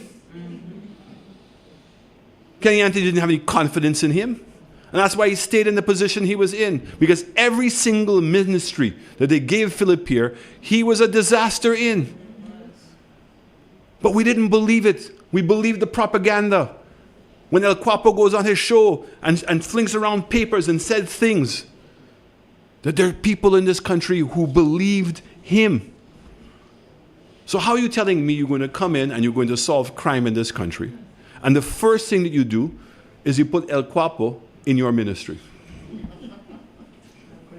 Now, most of us have short memories. When they had the swearing-in ceremony of his new cabinet, some of you remember, there was not a minister of national security announced. It is when the opposition pointed it out that 2 weeks later that Philip here said, oh, but didn't you all know? I'm the man. He forgot. The science. Okay? And today, who feels safe? What improvements are we seeing? Women are suffering in a worse way. We have a minister of government that every time he goes on his show and gives an order to the police, it happens. And you have a commissioner of police that has the audacity to come live on TV to tell us, to convince us that there's no political interference?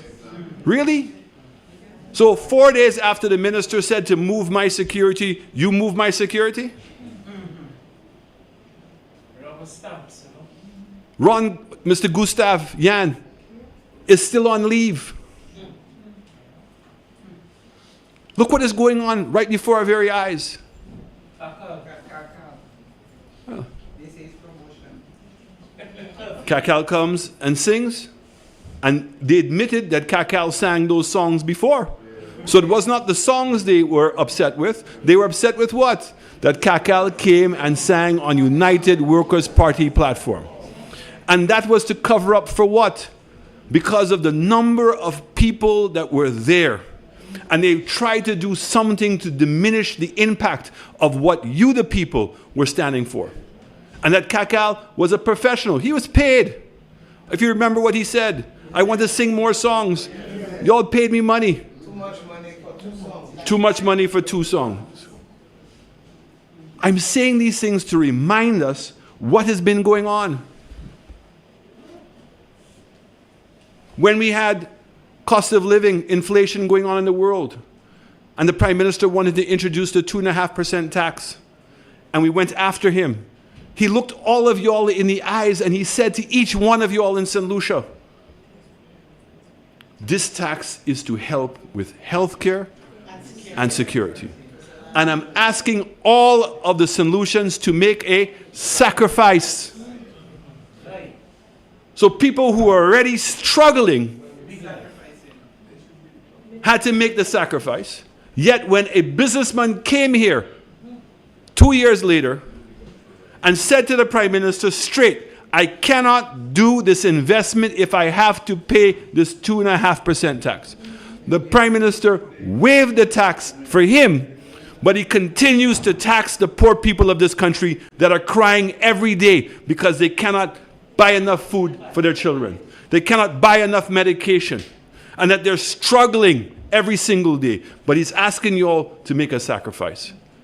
And to make it worse, to find out that the tax had nothing to do with health care and security. The tax was in order for him to borrow $200 million, of which up to now, we don't know how he has spent the money. Have we seen an improvement in the roads? No. Have you seen an improvement in the schools and the healthcare centers? No. Where is the money? Where is the money? Dubai. Now, the reason why we are in a mess today is because exactly for the same reason we said leading up to the elections. Remember they had this little mad fella going around beating pans? Call the election. Call the election. Right? And we said, don't worry of them. They're beating pans because they have no plans. You don't see how right we were? Our healthcare is a mess. Security is a mess. Infrastructure is a mess. Because there's no plan. And when you had a man, Philip Pierre, who used to be a minister of tourism, that during COVID admitted to all of you, nobody put a gun to his head. He said it himself. He never knew that tourism was as important to our economy as it was. And he also said that Alan Chasney is the only person in the world that believes that tourism can come back. And he should have stopped the HI airport because we would not be able to find the money. But today, you want to come and you want to boast that you're growing tourism and we're having the best arrivals ever, as if you did anything.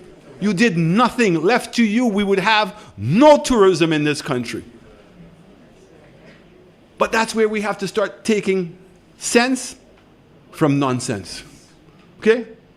Now, the Labour Party are masters at propaganda. And that's why we now know that SLP stands for secrets, lies, and propaganda. That's what they know best. So let's take the example, just what happened this week. The Box Park. You would believe that Richard Frederick, El Guapo, was the main architect behind the Box Park. Okay? That Box Park was a dream of United Workers' Party and Sir John Compton. That's how far back that dream goes. If you go back and look at the vision plan that Sir John did all the way back in 2008, you would see that the Princely building was going to be broken down. That's Sir John's plan. The Parliament building would go down, and the old courthouse would go down. And there would be a park. So when you're coming into Castries, the first building that you're going to see would be the church. That we would reopen up the Derek Walcott Square. And eventually, we would move the containers out of Castries to cul-de-sac. Okay? That was in his plan. And I remember the discussions that we had about making the most prominent building to be the Castries Market. And I repeatedly said that our intention is that the Castries Market would be the #1 attraction in St. Lucia. And people laughed at me. Oh, we have the beautiful pitons. The pitons are great. Sulphur Springs are great. But we wanted the Castries Market to be the most attractive and the #1 thing that people would go to. Why? Well, the first thing that we did in the Castries Market, and that tells you that United Workers' Party, we get an F when it comes to propaganda. Okay? We get an F when it comes about politics. Because we decided to fix up the back of the Castries Market first. Why? And I remember fighting for that. Because we had to respect the people that depended on the market and had put their sweat and tears into the market and promote them first. And we had to put solutions first. And it was to do what? We all forget what the back of the market used to look like, you know. Everybody was on the floor, all holes, nasty water. And some of you may remember the conditions of the bathrooms. And those of you who are around, and when I used to come for site inspections, the first place I went to was the bathrooms. And I would not allow the market to open up, the new market in the back, without proper bathrooms for everyone. Now, I don't know what's taking them so long at the custody suites. They say they're looking for toilets. Right? We didn't have that problem.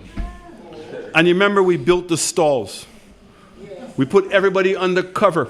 So even if you had a hurricane, and we in the stalls we put, because when we went around to the vendors, they had no place to put their bags when they were selling in the daytime. So they could store their extra provisions downstairs, down below, and they had the trays up at the top. Okay? The second phase was the box park, to beautify that whole area and take out the marketing board and put small stalls and for small businesses for St. Lucians. The next phase was in the front. Now, all of the restaurants' eating areas are in the back. And we said, no, let us put the restaurants in the front, because that becomes now the attraction for people to come in. And to create now, along with Export St. Lucia and with Village Tourism Incorporated, to facilitate small businesses. Now, I love my vendors, but it's not right that we're bringing in jewelry from outside to sell in St. Lucia. It is not right that the t-shirts, the designs of the t-shirts are not being done in St. Lucia. And it's not right that we don't have more products that represent who we are and the creativity of St. Lucia. Let me tell you, I'm not lying. What was the slogan that we came up with, St. Lucia? Let her inspire you. And that is what we wanted to bring. And so it would become the #1 tour, because when a tourist or even a St. Lucian went there, they would be filled with pride. And you wouldn't just have jewelry and t-shirts, but arts and crafts and food. Fresh juices. Good local cooking. But where is it? You took 4 years to open up the box park. Something that you should have completed in 8 months. Right? And you all are all for show. every opening with you all is the same thing. Let your work speak for itself. But you see, they can't do that because it was not their work. They have no ideas. Housing. They talk about housing, even though they recognized when Richard Frederick was the housing minister on the United Workers' Party, they said he was the worst performing housing minister. And they put him back. Yes. And what's the result? 3 little houses in Denver. For the poor, for the poorest of the poor. Right? And then he had to go and eat his vomit, okay? And restart the housing projects that were started by the United Workers' Party. And United Workers' Party was doing 2 things. One, where we were building homes, but more importantly, taking land, putting roads, putting sidewalks, putting water and electricity. Because you know why? The private sector people for too long fooled the people of St. Lucia. They got you to buy the land, and they said they would have built the roads, and they would have built the sidewalks, and everything else, and they never did. My good friend Harold Stanislaus is here. He knows what the people in New Development went through for how many years, because it was developed by a private sector person. And government after government would come in and not fix it. It's the United Workers' Party with Harold Stanislaus that we went in and fixed what was wrong. We right what was wrong.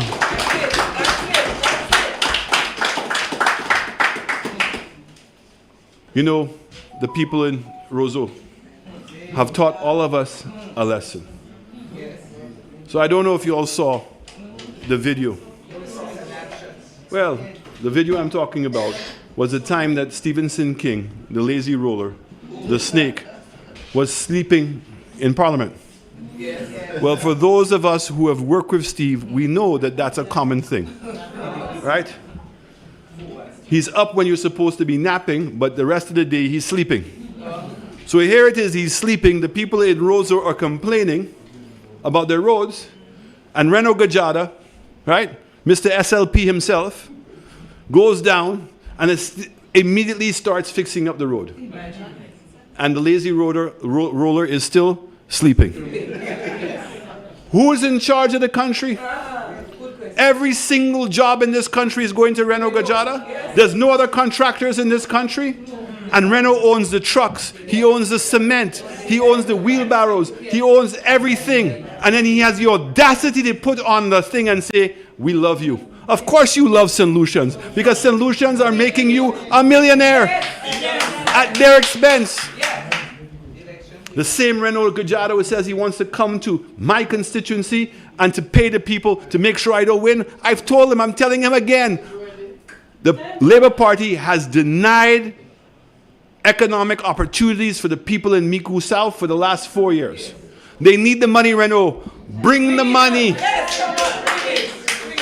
But if you think the people in Micoud South are so stupid, they'll take your money and they will still vote Alan Chasney in the next election. And the reason why they're going to vote Alan Chasney is because we have a plan, and we've proven that we're going to execute the plan, and we're not going to discriminate against people. So there's 2 more things I want to share with you. Spider spoke about an incident that took place in the church today. Not something I came here to speak about. But when I saw the press release that they put out, that I knew what they were doing is they were taking front. Okay? The Archbishop couldn't have been clearer. And I agree with him. Politics doesn't mean we have to hate each other. Okay? Doesn't mean that. Politics doesn't mean we have to be angry. In politics, you're allowed to have a difference of opinions. And if you're going to get vexed with somebody, sometimes it's just best to say, you know what? Right? That's okay. Okay? Let's agree to disagree. St. Lucians know that, you know. In so many constituencies I've been to, the wife votes one side, the husband votes the other side. The husband and wife vote one side, and the children vote another side. Uncles and aunts living as neighbors, that they vote differently. And they don't vex. They're not getting on. So you would have thought that politicians would have learned from that example. But the other thing I say, I'm not in here for Alan Chastney. And you should know that, because I don't defend me. That's not who I'm defending. I'm not going to get angry if somebody calls me a name. I'm not going to get angry if somebody attempts to insult me. I get it. Where I will get angry is when they deprive the people of this country for what they're supposed to have.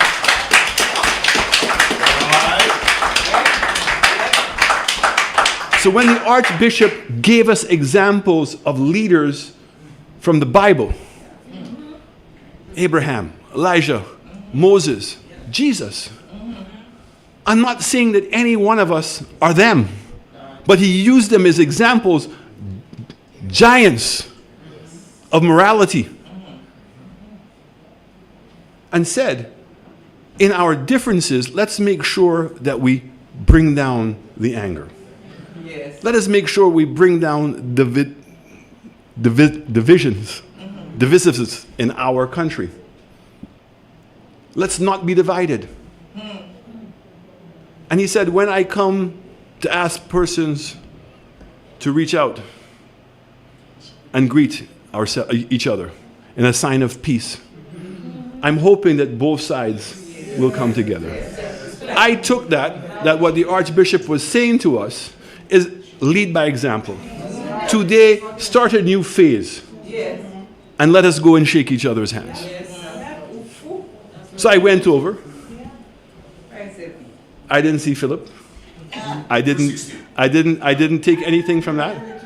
I proceeded to shake Stevenson King and his wife Rosella. I shook hands with many of the other persons that were there. And then after I came back to my seat, I saw Philip standing there. So I said, okay, that was my opportunity to do what the Archbishop told me. And I went over to him. I said, peace be with you, my brother. I'm not going to repeat what he said, but he refused to shake my hand. I asked him on 3 occasions to get past that. He said no. So I put my hand on his shoulder and I said, may peace be with you, my brother. And I walked back. Okay?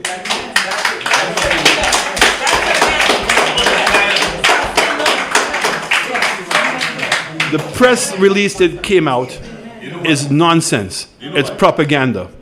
We did not even know that there was going to be an after breakfast with the Archbishop. It was only when we were there that he invited us to come. And I went. In fact, when we went there and my colleagues were with me, I said, no, Archbishop wants us to talk. So please go to other tables. A couple of minutes later, everybody came back to the table. I said, what are you doing here? They said, they told us to come back to the table. I said, okay.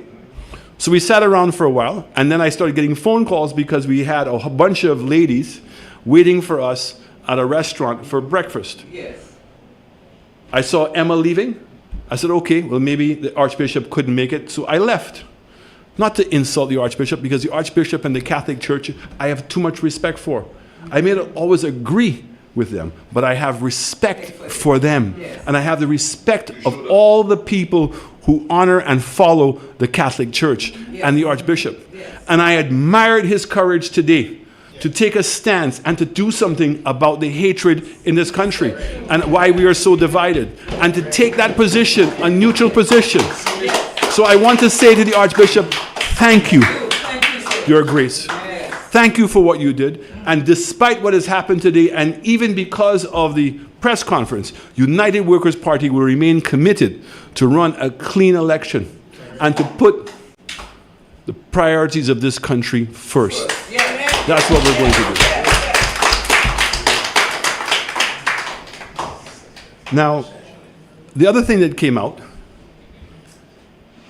when the situation took place with the governor of the central bank, a gentleman who I had a lot of respect for, but in recent times came to St. Lucia and spoke nonsense. So when he tried to justify to the people of St. Lucia the 2.5% tax and said that it was improving health care and security, I called him out on that. And when he said that there was too much, that the VAT rate is too low. St. Lucia's VAT rate is the lowest in the region, right? And almost suggesting that the VAT rate should be increased. I disagree with him on that.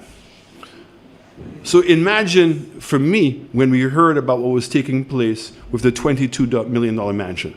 Not the United Workers' Party that broke the story. It's Ralph Gonzalez who broke the story.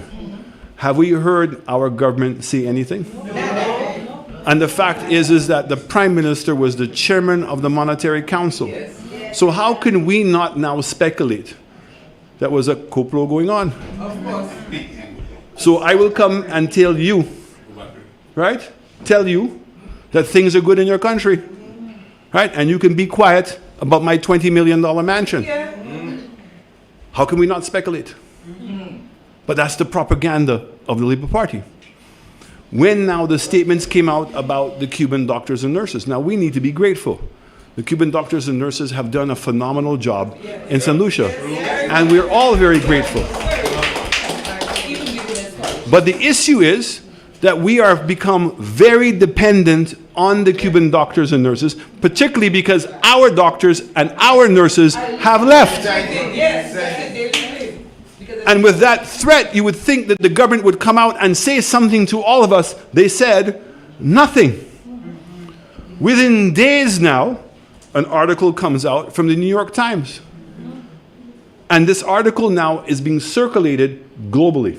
So it means that other newspapers have looked at the article, done their research, and have believed that there is sufficient evidence that they can repeat the story.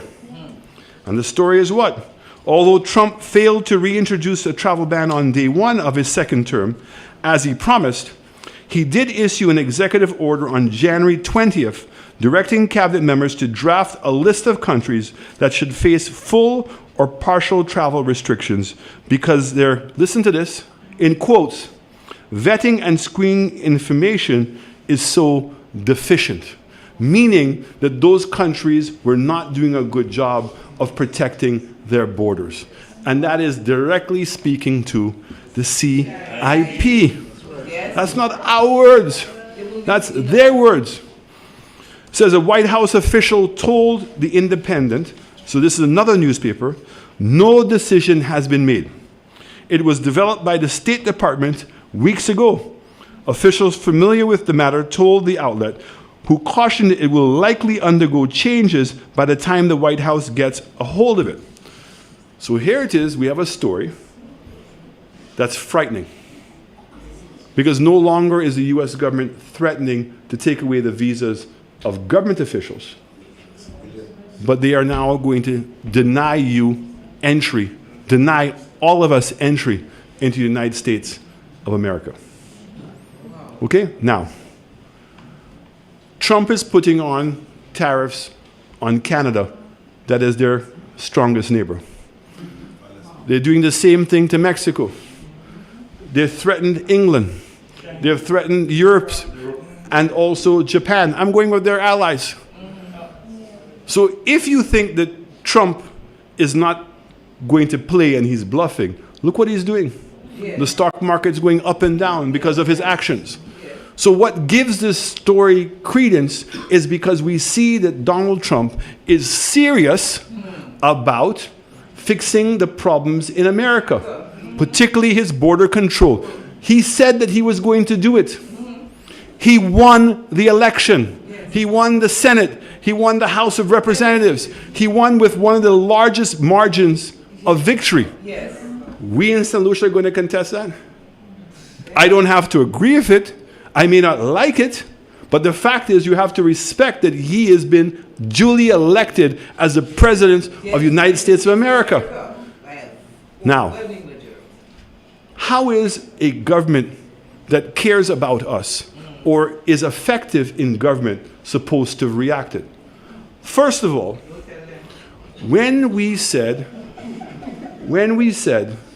that y'all is sending a lady, Leo Clark's wife, back to be the ambassador in Washington, D.C. Okay? She did nothing the first time. We used to call her T-Boutique because every day they would wake up and go shopping. Right? That's all she's doing. So if you have a proper ambassador representing us and the story breaks and you call your ambassador in less than a half an hour the most, you're supposed to know whether this story is true or not. But you all come out with a story to say, oh, nobody has contacted you. Okay? So you don't know firsthand. Although it's saying it's not official, but they confirm that the draft has been done. Your job is to get your ambassador, to get moving. Your Minister of Foreign Affairs should have been in Washington, D.C. already to find out what is going on if you really cared about the people of this country. Now, if you think that the people of St. Lucia or anywhere in the Caribbean are going to stand by and allow their visas to be revoked to go to America, I'm going to say something to the Labour Party. Y'all will be sorely mistaken. And particularly, if the U.S. is threatening to take away your visa, and you don't want to tell us why they want to take away your visa, that's your business. But if the Americans and now the English took away visa-free from Trinidad on Friday, you all heard? Right? Trinidadians can no longer apply for a visa waiver to go to England. They must apply for a visa. Okay? The English already took away the visa-free applications for Dominica. The Irish took it away from them as well. This is real. But if in fact that the U.S. is threatening to take away the people's visas and our access to the U.S., that now affects all of us. And it means that the government must tell us why.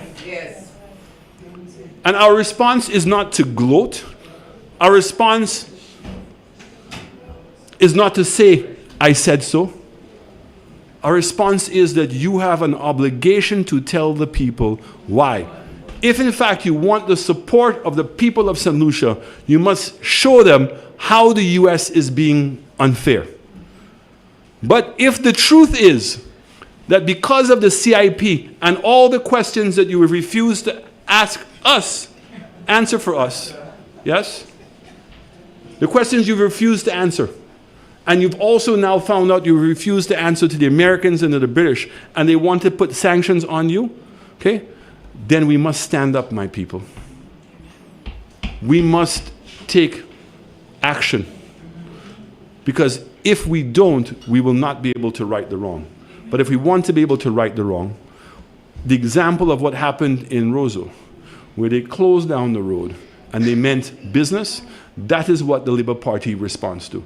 That is a lesson that they're teaching us.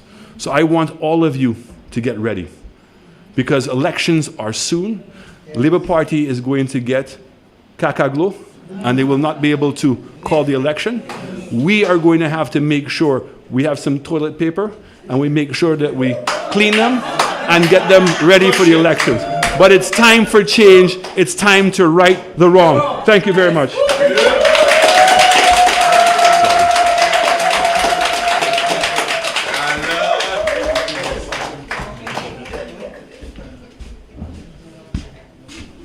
Let me see if my next speaker is there. All right. Ladies and gentlemen, you just listened to the next Prime Minister of St. Lucia. And even the current Prime Minister knows this. Because let me just tell you something unexpected. Tomorrow he will come out, and all of the things that are happening about our listing, on a yellow listing, our visas in jeopardy and things. So you know what he's going to tell you? Shasne did this. Shasne did that. Okay, that's the only thing. Alan do this, Alan do that. Now since he can't do anything, we don't want him anymore. Ladies and gentlemen, before we come to an end, every leader needs and deserves a good deputy. Because with the crises that we are facing in this country today, not just a deputy, but deputies are essential. And so I'll bring you one of the deputies at this point. Ladies and gentlemen, without further delay, because I want to bring you two deputies, without further delay, I'll bring you one of the deputies, the one that is the ingoing. They have done nothing like that, ingoing. I know the one that is there's outgoing. So if one is outgoing, incoming. All right. Okay. I just got it mixed up. Out goes in. So, ladies and gentlemen, let me bring you the incoming parliamentary representative for ancillary canneries, the one that the people will see, and the one who will provide them representation. Dominic Fede will address you.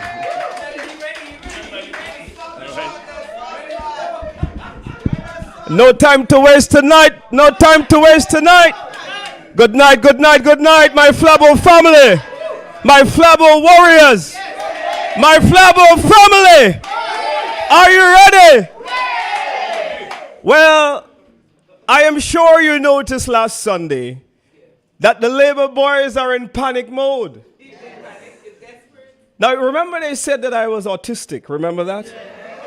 But yet it took not one, not two, but the whole government, all 15 Labour representatives came for a so-called autistic little short man.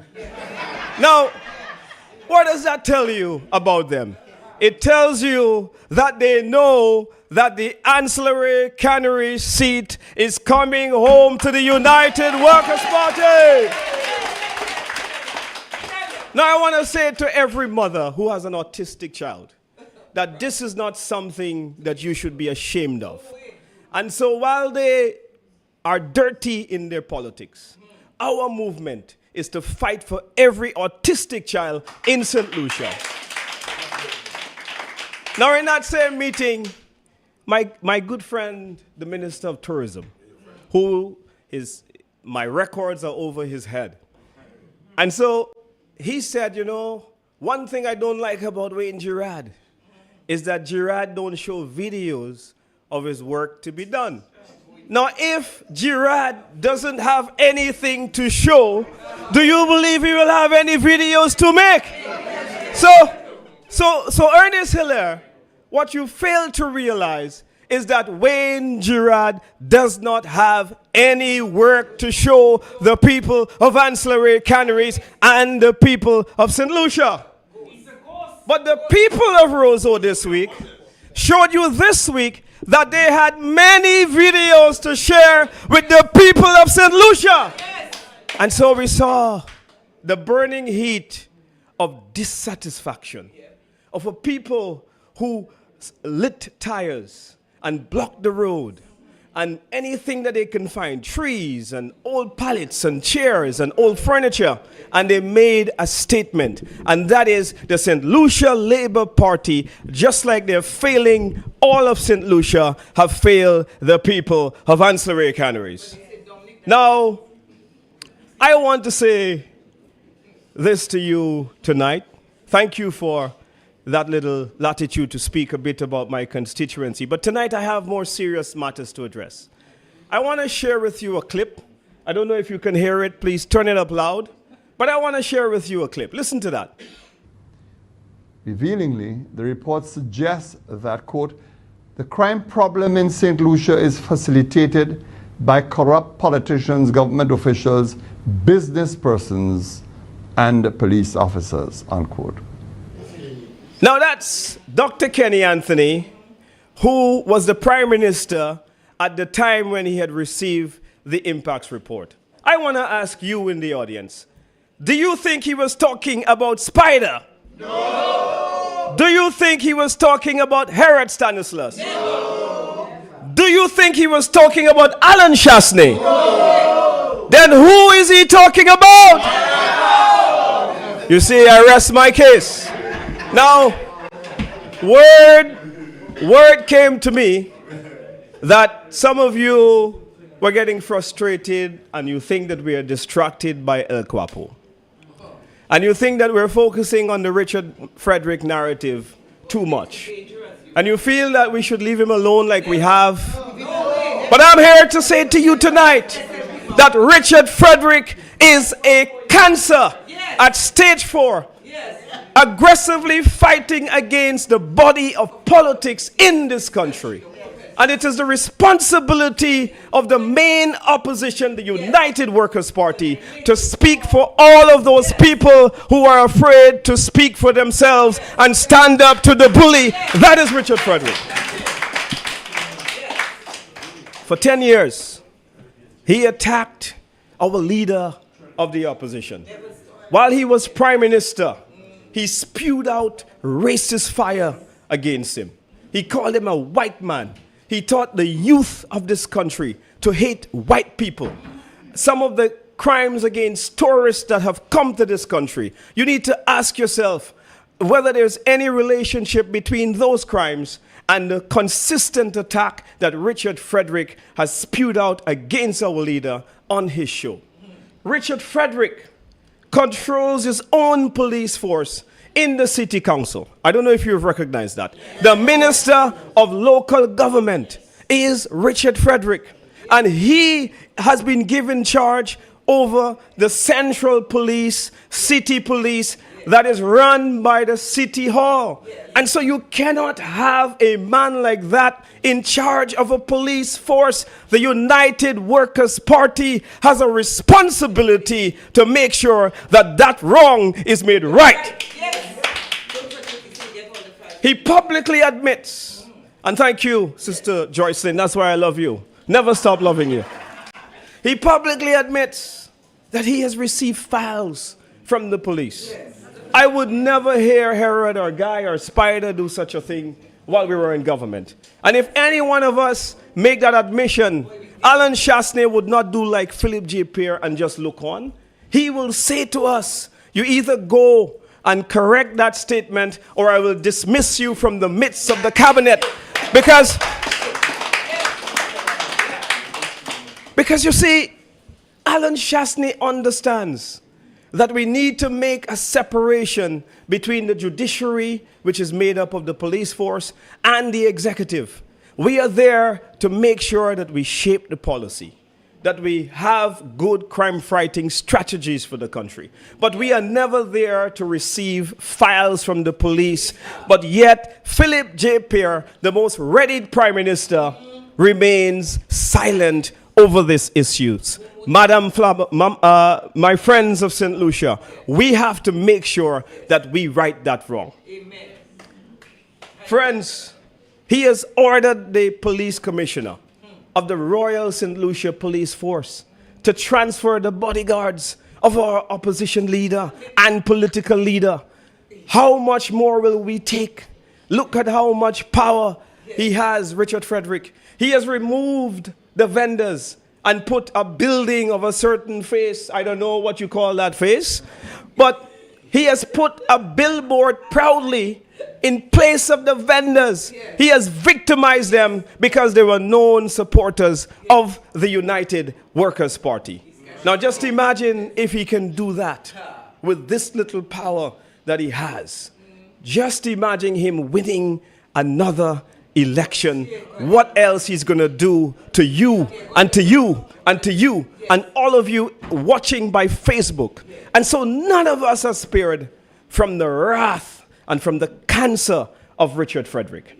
And so I have a conviction in my heart that we must continue to fight the bully, because if we don't get rid of the cancer, we can never ever fix St. Lucia. So El Guapo is a symbol of badness, of the worst of St. Lucia. El Guapo represents the root of every evil that produces the worst of us. And so we must ensure that we stand up to the Labour Party propaganda. I watch Philip J. Pierre, at that same meeting I was telling you about in Ancillary. And he said that he was proud to have Richard Frederick in the cabinet. And I thought to myself that Philip J. Pierre, who had a front row seat, now this is where it becomes dangerous. And this is why this election is so serious. Philip J. Pierre, who had a front row seat, and he saw how Kenny Anthony, his ex-boss, dealt with Richard Frederick. Kenny Anthony was very forthcoming. He said, look, Richard Frederick is the most frightening thing to have happened in the politics of St. Lucia. And as Prime Minister, he recognized that he had a responsibility to keep Richard Frederick as far as the east is from the west, from the government of any political party in St. Lucia.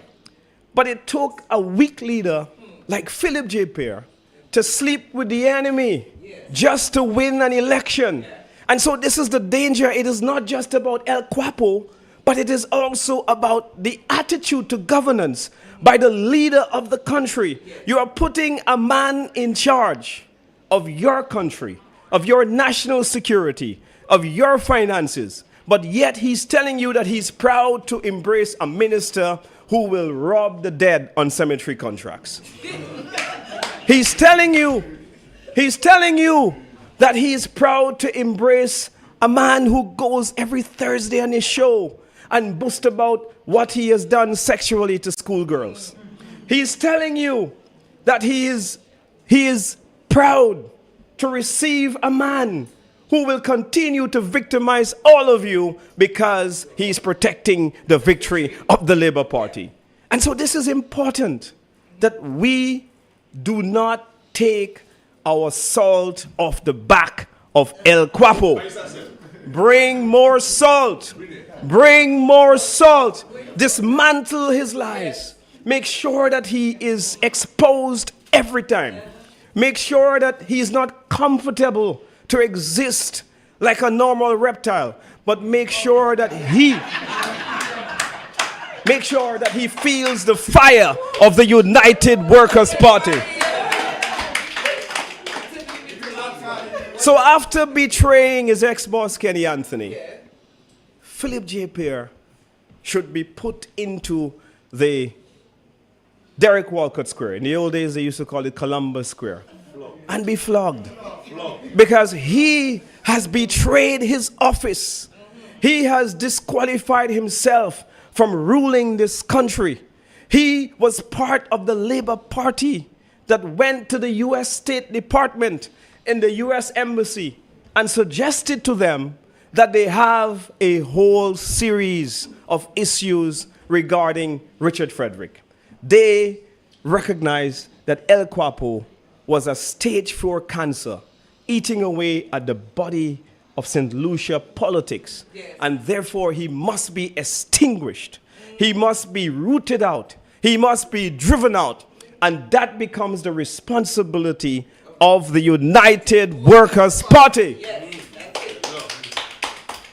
Now, I think in this regard, Kenny Anthony is like our leader, in that our leader is not like Philip J. Pierre. He has shown, not by words, but by the way he has carried himself as your leader of your party, when he said to Richard Frederick, "Over my dead body, will you ever be a member of the United Workers' Party again?" Yes, never. Alan Chasney took the bold decision and led like a true leader should. What he was doing, he wasn't just expelling Richard Frederick from the United Workers' Party, but he was making a very bold statement to the people of St. Lucia. And that is, he take his oath seriously as Prime Minister to protect them from every single scourge that could affect them in their daily lives. And so we must be proud of our leader.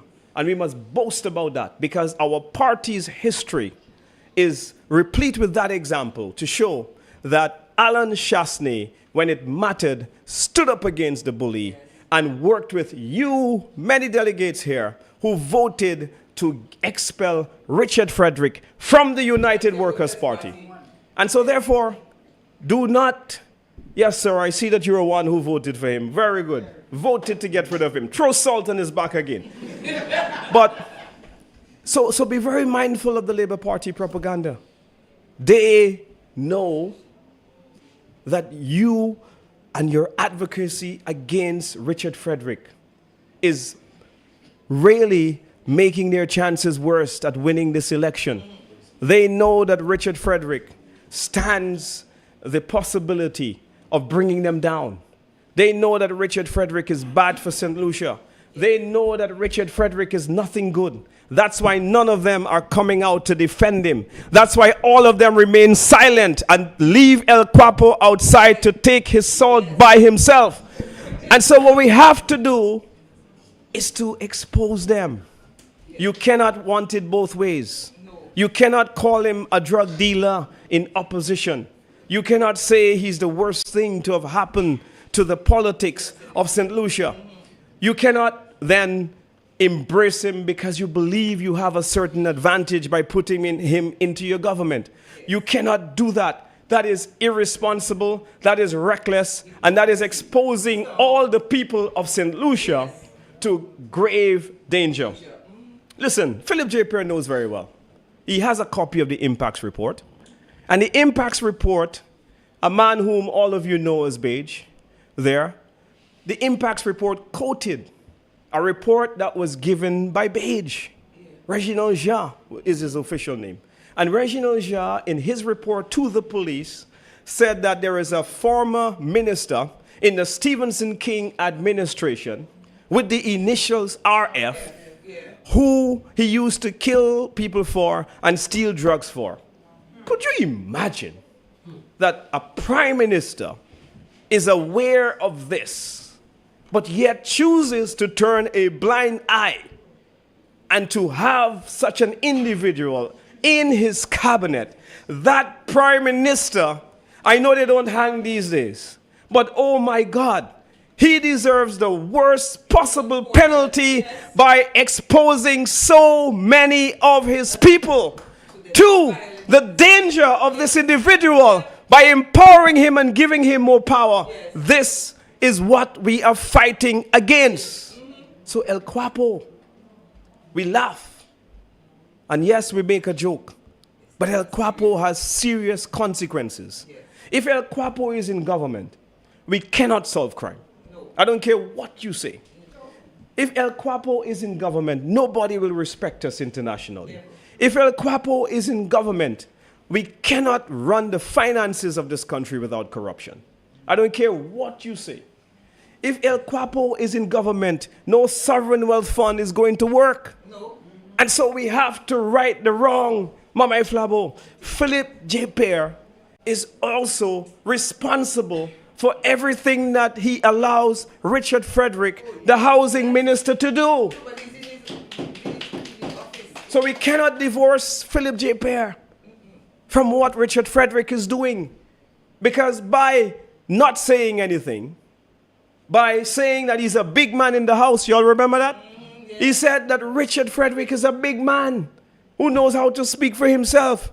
Not a word of condemnation, not a word of criticism of all of the bad things that he has said publicly.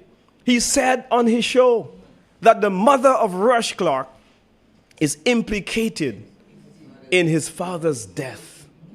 And nothing from the prime minister, who is also the minister who is charged with the responsibility of national security.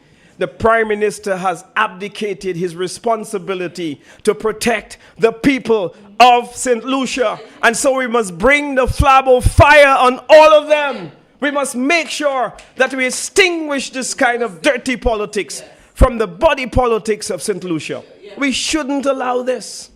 We would be guilty if we, the good people of the United Workers' Party, stood by and do absolutely nothing and allow this to go by. And so that's why we have to fight this.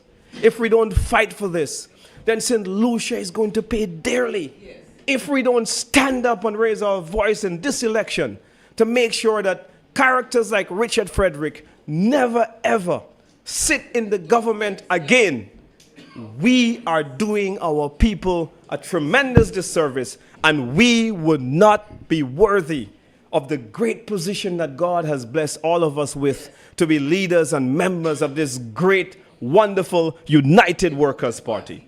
And so, this election is crucial. This election is crucial, but the embrace of Philip J. Pierre to Richard Frederick has raised more serious questions than the behavior of El Guapo himself. And so, Philip J. Pierre, by embracing Richard Frederick, you have to ask yourself why. Why would you know all of this about an individual and still do it? You know, while I was MP, a constituent of mine who I knew wasn't of sound mind, who I knew that had some mental challenges, came and asked me to be a reference to make him get a gun license. And I said, absolutely no, because I felt that I had a sacred responsibility to protect the people of St. Lucia from what could possibly go wrong. And so, while that person is voting for me, yes, as a UWP, and yes, they have other influence on other people, I felt that the sacred thing to do was to say no, and a straight no. I didn't give the reason why, but I felt I had to use the right judgment to say no. And Philip J. Pierre, in like manner right now, has to use the right judgment and choose men of character, men that are going to stand up and be good for this country. He has to take a page from our leader, Alan Chasney, to make sure that even when it's inconvenient or embarrassing, that you will fire ministers if you have to. You cannot talk about it, Mr. Prime Minister. Show us that you have the balls to do it. And when you show us that you have the balls, then we will believe that you are worthy of running this country. And so I go back again to your leader in this passage of story. And I say to you that your leader, Alan Chasney, is a man that is worthy of this time of great challenge in St. Lucia. This is the man who must lead us through this difficult time, because Philip J. Pierre does not have the strength to lead us through this difficult time. I mean, year after year after year, Philip J. Pierre comes to us and says that he has given the police vehicles. He has given them jet skis. He has given them, what do you call it, bulletproof vests.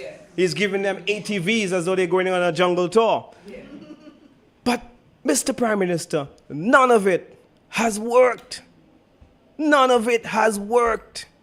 Is it because while you're doing all of this for the police, you have a man whom all of St. Lucia believe is a gangster in your cabinet? Is it that you are being counterproductive by playing petty politics with the lives and with the safety of the people of St. Lucia? And so I want to close this way. I had a lot more to talk about, but I'm going to obey the producer and I'm going to wrap up. I want to say that at our last convention, I was very, very proud of the United Workers' Party.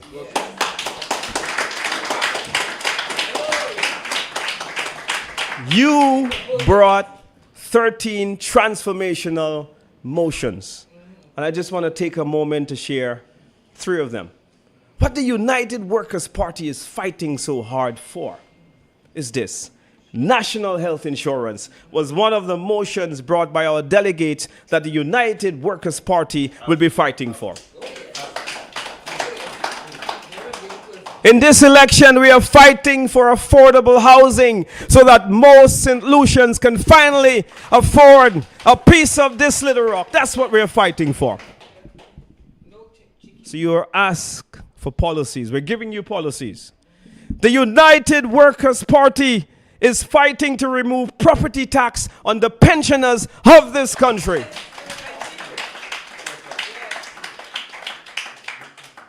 The United Workers' Party is fighting so that we can change this government, so that we can institute unemployment benefit through the National Insurance Corporation. These are the things that we are fighting for.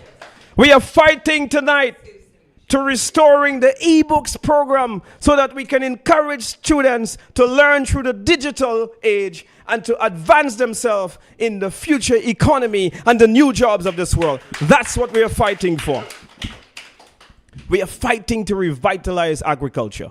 We are fighting tonight to make sure that agriculture can make a great comeback under Alan Shastney and the new cabinet of ministers. Mama Flabo, these are just some of the 13 things that we are working towards. I ask you tonight for your very good endorsement. I thank you very much. I'm going to listen to the producer.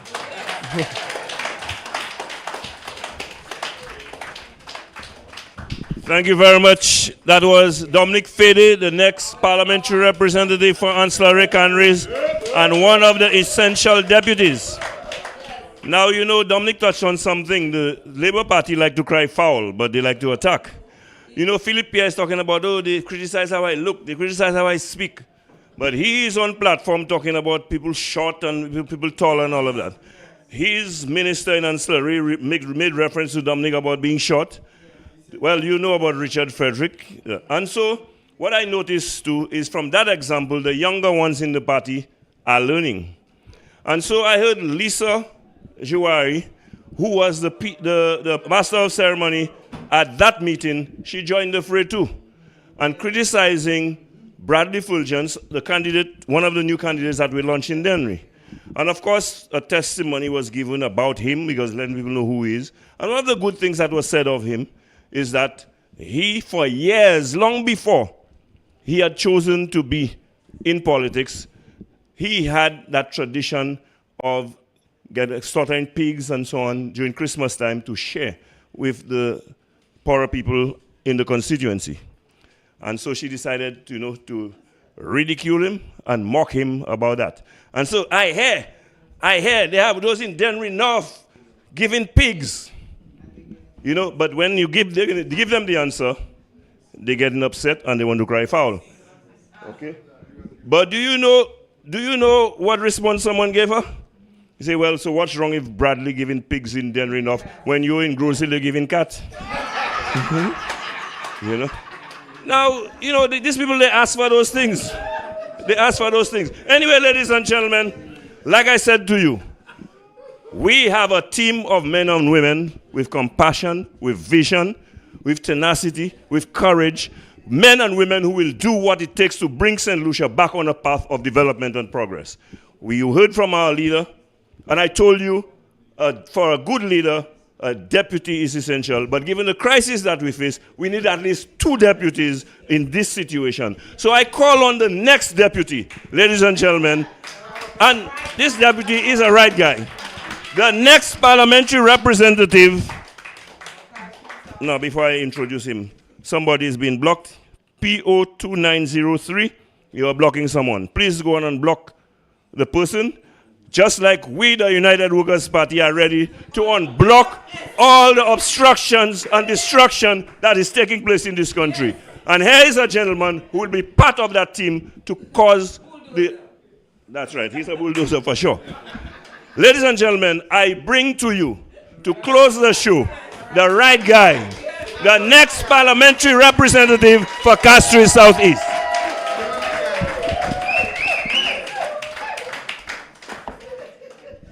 So they gave me the whole night. Good night. Because everybody is gone, so I'm the only one left. It's a pleasure to be here and for the United Workers' Party to continue on the road to victory. We are preparing ourselves for governance. It is not just a campaign we are running. It is a rescue mission for our country. Now, you would agree with me that what is happening in St. Lucia today should be of major concern to every right-thinking St. Lucian. I bring greetings from Castries Southeast to all St. Lucians. And I greet the people of Castries Southeast who have made it clear that the mistake of 2021 will be corrected. Now, tonight, before I am through with my presentation, I will announce the date for the next election.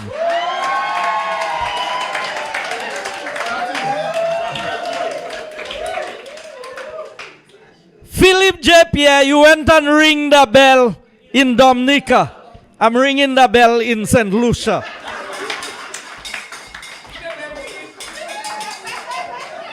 I will give the date.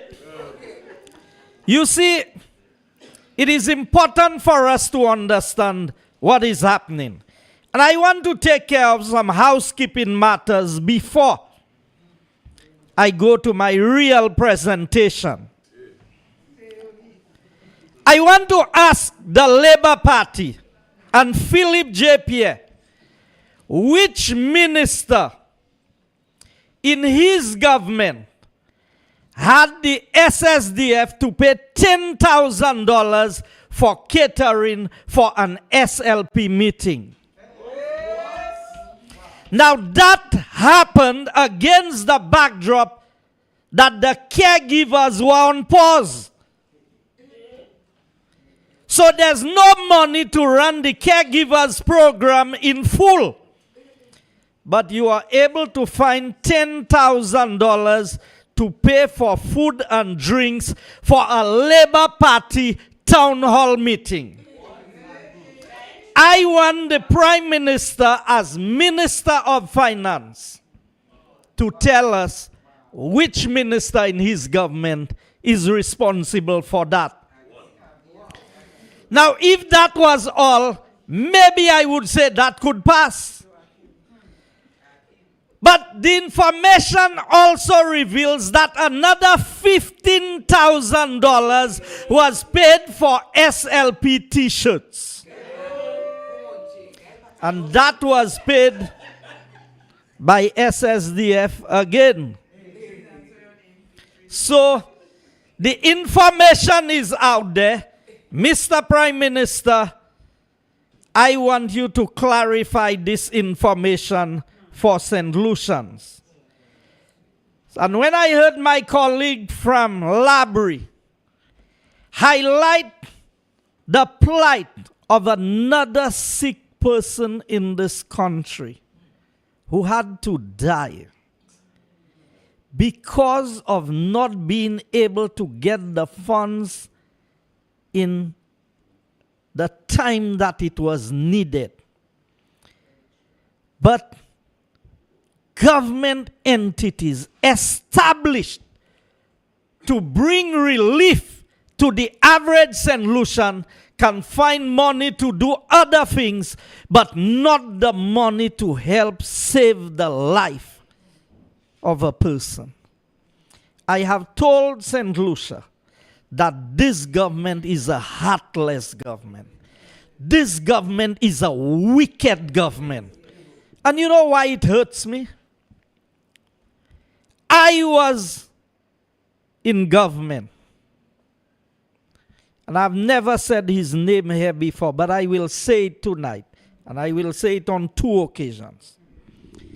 My friend Alva called me from Labrie and said, I have this constituent, and if they don't get urgent medical attention in Matnik, that person will die. Can you speak to the Prime Minister? And I called the PM immediately. And all I did was place the call to the PM, and he took care of all the arrangements from there. And in fairness to Alva, he did come back and say thank you for what was done, because the life of that constituent was saved. That was with a United Workers' Party in office. Why, when Labour is in office, the same cannot be done for the people of St. Lucia? You see, I will tell you something. All political parties are not the same. We have a conscience. We have a heart. We feel for people. We don't just have sympathy, we have empathy for the people of St. Lucia. And I know one of the most compassionate leaders I have come across in my life is the Honorable Alan Michael Chasney. And when he's touched at the heart and he cries, and the tears come out, they tell you he is weak. This is not weakness. This is a man of strength. But he has empathy for the people who cannot help themselves. Philip J. Pierre calls himself, now I want my party to know, this man and no 6-star general. He not a 5-star general. He not a Boy Scout. He don't qualify. I am a master guide. I am qualified.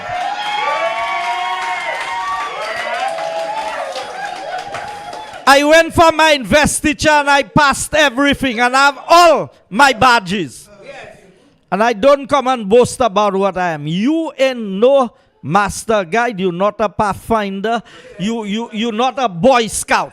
You ain't no general.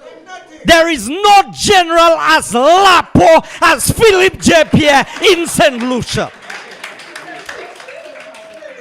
That's a disgrace to the rank of general. So, Spider, you have to find another way to refer to him. He can't be a general. You hear Gonzalez come and speak about his 5-star general, so you all of a sudden, you think you're a general in what? Richard controlling you like a little boy and you think you are a general? A general of what?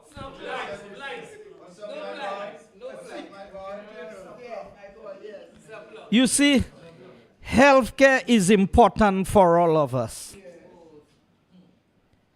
And while people are struggling and dying because there's no space at the hospital, you're talking about building the 5th wing or the 5th finger for the hospital. We have a 40-bed hospital sitting there in a warehouse that was handed over to us by the Americans.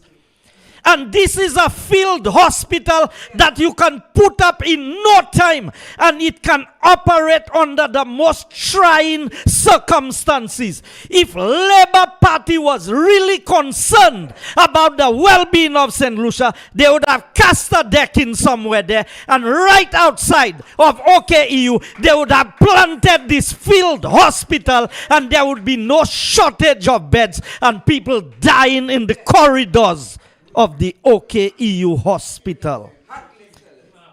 Musa, you should be ashamed of yourself.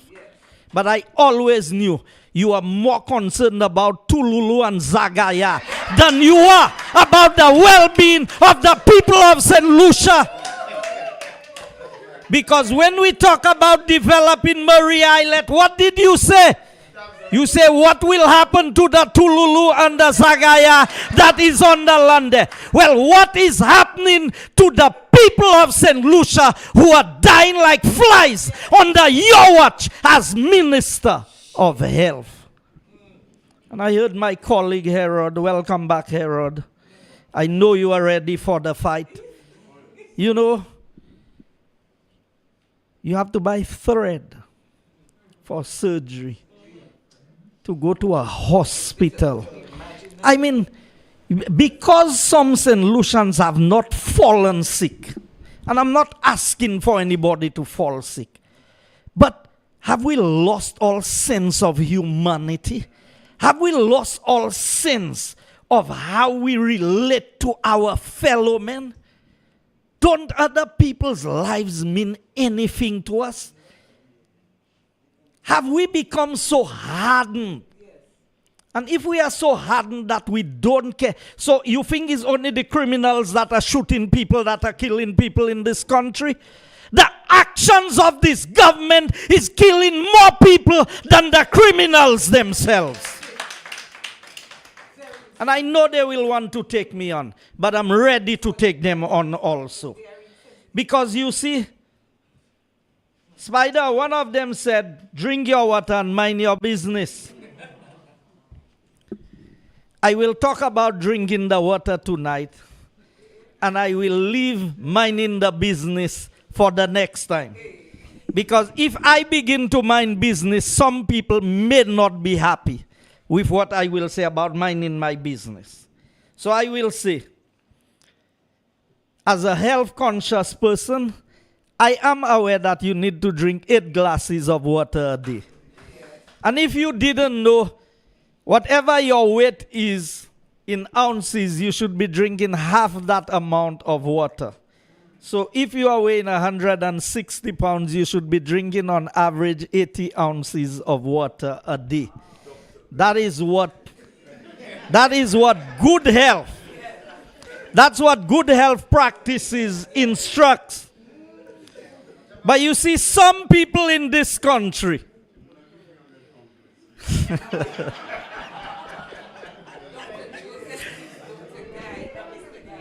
so some people in this country, they go to church on Sabbath morning and they go and drink their black and white in bars to win votes on Sabbath afternoon. I'm not like that. So yes, y'all can talk about me drinking water. That's the only thing God said. Your bread and your water shall be sure. Okay? Right. So I want them to know, yes, I am proud to be drinking water. Because I drink water by choice. I don't condemn those who drink other things. But it is my choice that my drink is water. So I take my toast with water, and I have no problems with that. Because I don't live double standards. And I don't live double lives. I don't pretend to be one thing today and another thing tomorrow. And I never use church to try and get votes. So I'm putting those who want me to mind my business on notice. Because I know about people who are backsliders. And I know how many devils the Bible says you have when you are backslider. So when it comes to that, I will deal with that part of it later. Because you see, I try to avoid some subject areas. But people try to push you to respond to them. I want to tell politicians, including those on my side of the political divide, church must never be used for political gain and advantage. And I see my colleague in here. We were very strong church people in the same cabinet, and none of us never used our church, Mr. Guy Mayers. We never used church to try and gain votes. People ought to vote for you because of the quality of the person that you are and what you stand for as an individual. Now, there are some very serious issues that needs addressing. And I listened to Newspin this week. And after I called, I heard Rick. And Rick, I did listen to you. And I've been told that you need to clear the air on some issues. So sometimes I try to, sometimes I try not to. In my hand tonight is a report from the work done by Mr. Robert Lindquist, dated 4th April 2013. You know who was in government in 2013? Yes, 2013. It certainly was 13, not 30, 13. We know who was there.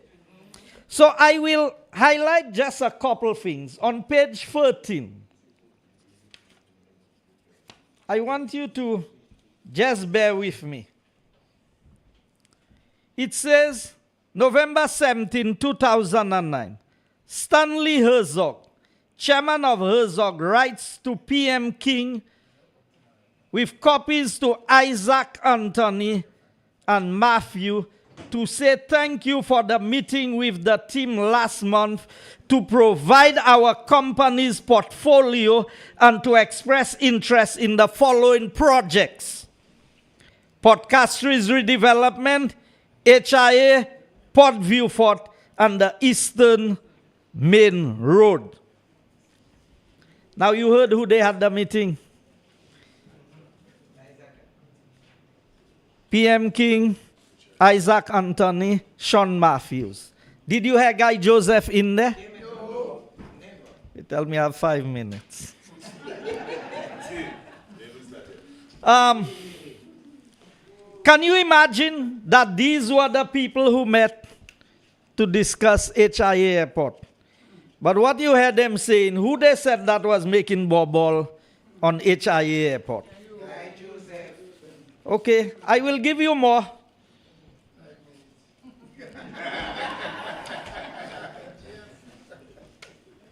On page 15, it says, in addition to the whistleblower information that has already exploded in cyberspace, it has come to light that the deceptive practices were used to disqualify other bidders so that the contract could be awarded to Asphalt and Mining Group. That includes the United States company Globetech, Dillon, T.Y. Ling, and International Rental Inc., a company whose principal is Anthony Leon, a St. Lucian born in the United States who is known to have an extremely close personal friendship with St. Lucia's premier. Now I know linguists meant prime minister, but he put premier. The airport minister and the general manager of the airport authority.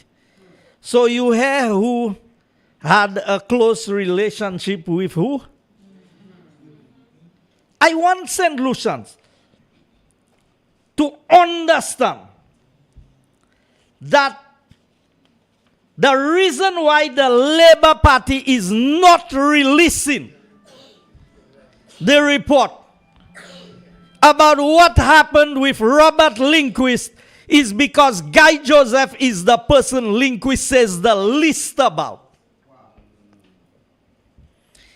I have a permanent secretary whose furniture was purchased. Page 56.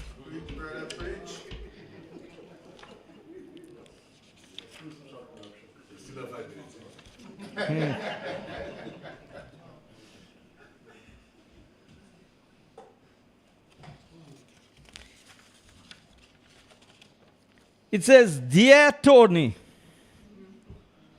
City Furniture, please find attached the documents from City Furniture for the follow-up.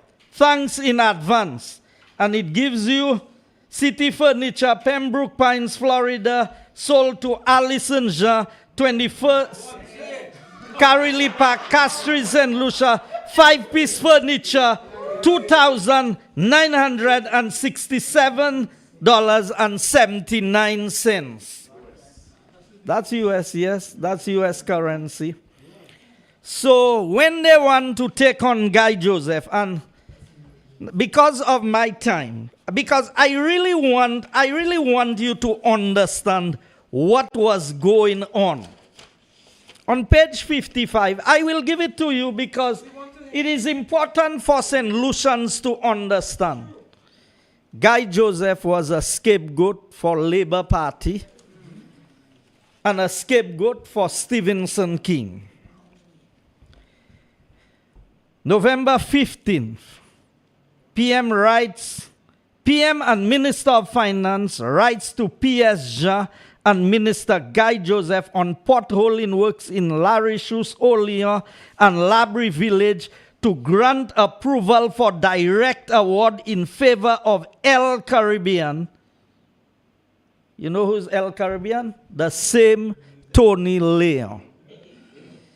And on this has several tickets that was paid for Stevenson King and his wife to go to Miami, and Tony Leon was the one who paid the tickets. I want them. And Lindquist, I have the report from Lindquist where he said he received 1,500 pieces of documents. And he could not find, he didn't say that, but I know he could not find a single thing on Guy Joseph. So when they read the report, like the impacts report, and they realized that the person they were going after is not the person highlighted in the report, then they shelved the report.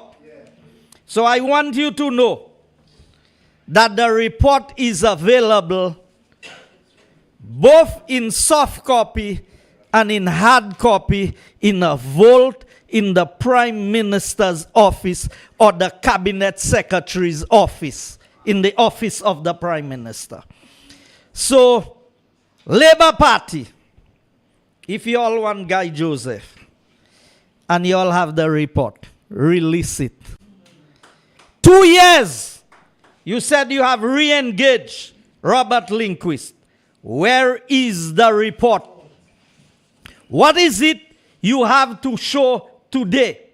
Now, all is not well inside the SLP.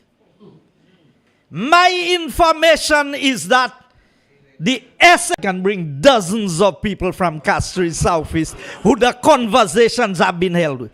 Now, si Labour même ka dou yo pa bon, ou ki kay di yo bon?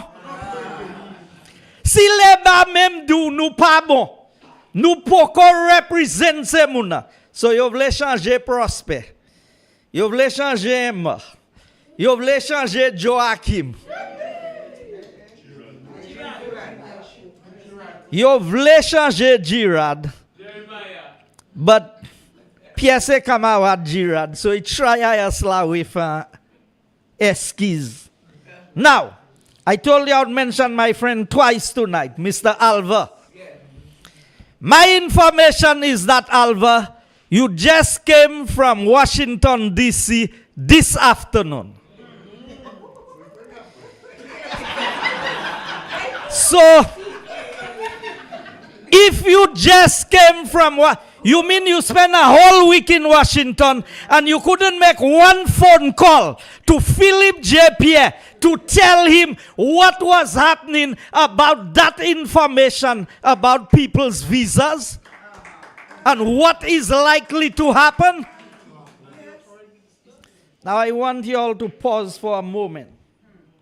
My niece is at school in the US and she sent it to her mother. Because you know what she's thinking? She's up there on a student visa.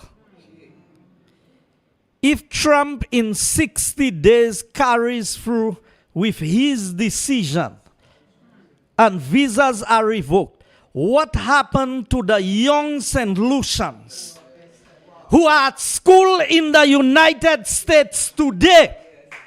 What will become of them? You think Trump will show favor to them? I want us to understand what is at play.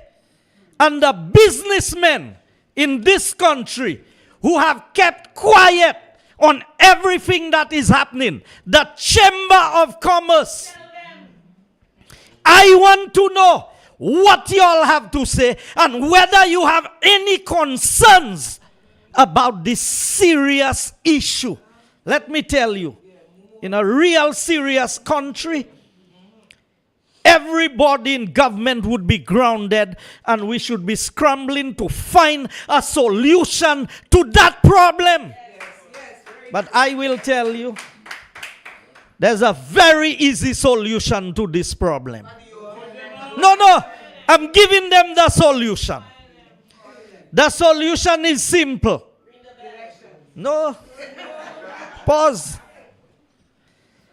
The Americans are concerned. There are two issues. There's the Cuban doctors and nurses program. That is something that it is the visas of officials that will be revoked, not the visas of the average St. Lucian. So that is one issue. I've heard from Mia, and Mia said she doesn't have any Cuban nurses or doctors, but she will stand with her Caribbean colleagues. We have heard that. Have you heard a word from our Prime Minister about what the situation is?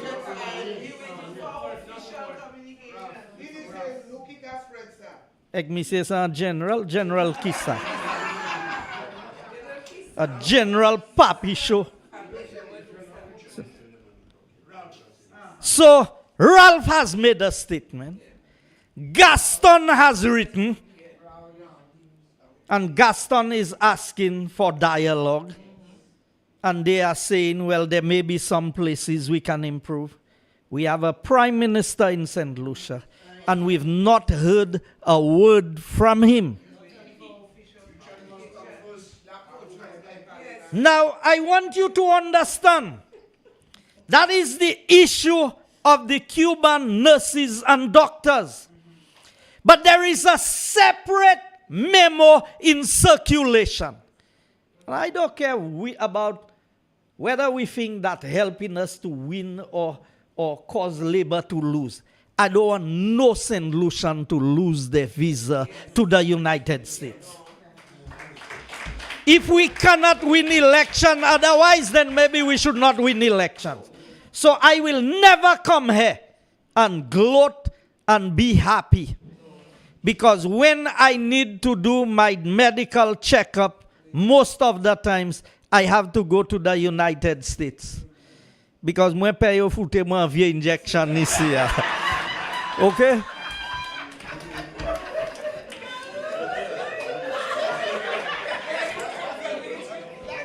You think I don't know the environment in which I am living in? You know how many people are misdiagnosed in this country?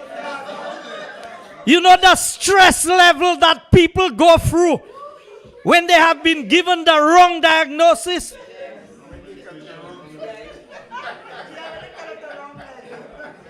So, the second issue we are dealing with is, why is St. Lucia, along with 3 other Caribbean colleagues, why are we on a list of people or countries that has 60 days to correct some problems? Now remember, Philip J. Pierre told us he never knew that there was any issue with Matnik. You remember when Matnik had put the travel ban? So how do I know Philip J. Pierre is not lying about he don't know nothing about this thing? How do we know that? They told us they look and they didn't find nothing in government about the letter to help Jeremiah. Ma gouvernement mwen sa hen let la.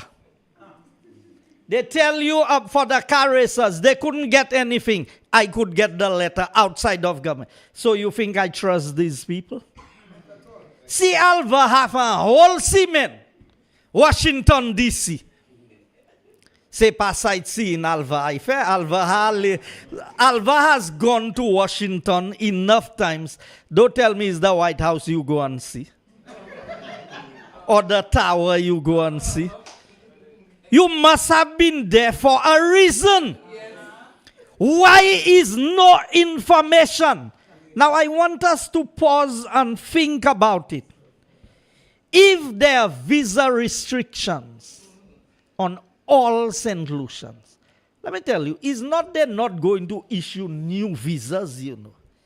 Everybody's visa will be cancelled. And a friend of mine jokingly said, well, I say we passport, boy. Solutions going to the US. What do you think will happen to Americans coming to St. Lucia? You think they will feel safe? Don't you think that the ban will extend beyond that? The key foreign exchange earner for St. Lucia is tourism. Our main source market is the United States. Now I told you I have a solution for them. So here's the solution.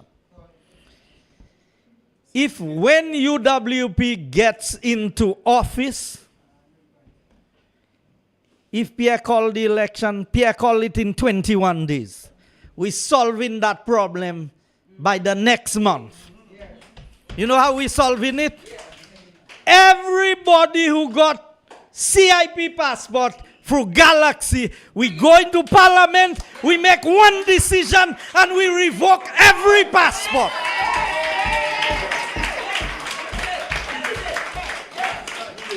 Now, I don't have to hurt my head.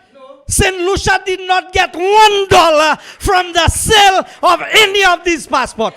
So, nukai dise mun na gide passport from Galaxy. Se Galaxy yo bay l'argent yo, ay ma de Galaxy pour bay l'argent vie.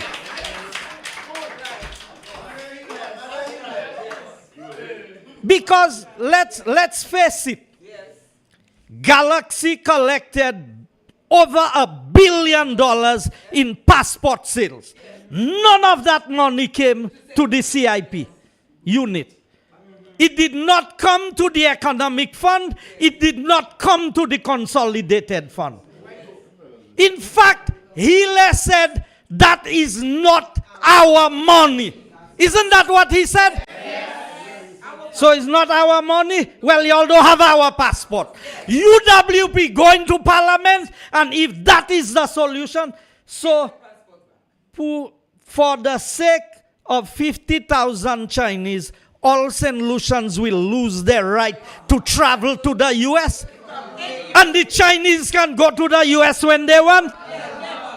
You see why it is only UWP that can solve the problems of this country? So I want us to know, and I want St. Lucians to understand, when we told you, MSR knew what they were doing. When you hear they dropped the RICO case, everybody was up in the air. We tell you all there was nothing wrong. So if there was nothing wrong, why is St. Lucia on that list for the travel ban? Now I'm hoping the habit of saying that not true, so nukaisa called Trump by black. And let me tell you, with the pushback that Trump is getting from Canada, from the EU, and from the bigger countries who have the wherewithal to stand up to Trump, what Trump cannot take on them, he will take on us. Lau piti, say piti. You will always get the blows. So we need to understand what is happening. And this is much more serious. The future of St. Lucia, our economy. If that happens, you think Haiti is bad? If it really happens, everything we have is coming from Miami. The tourists, the boats, everything. What will happen to us? And we have a government that is silent on these issues. And St. Lucians are accepting that there is nothing wrong. No, but by now, every right-thinking St. Lucian should be demonstrating outside the office of the Prime Minister, demanding answers. This is not a Flabo problem. This is a problem for St. Lucia. Now, my final point. I brought my bell. Bring the bell for me. Yes. A gentleman is ringing the bell. You know why? Because the election date is the 18th of August, 2025.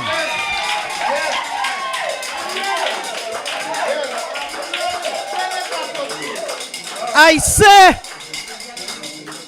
Mr. Philip J. Pierre, they don't have secrets in this country. You can go back and revise the date if you want. But I am telling you, the election date that they agreed to is the 18th of August 2025. And Philip, Siusenom, Kuye Avasa, we are ready. The United Workers' Party is ready to rescue St. Lucia from the hands of this incompetent government. I thank you.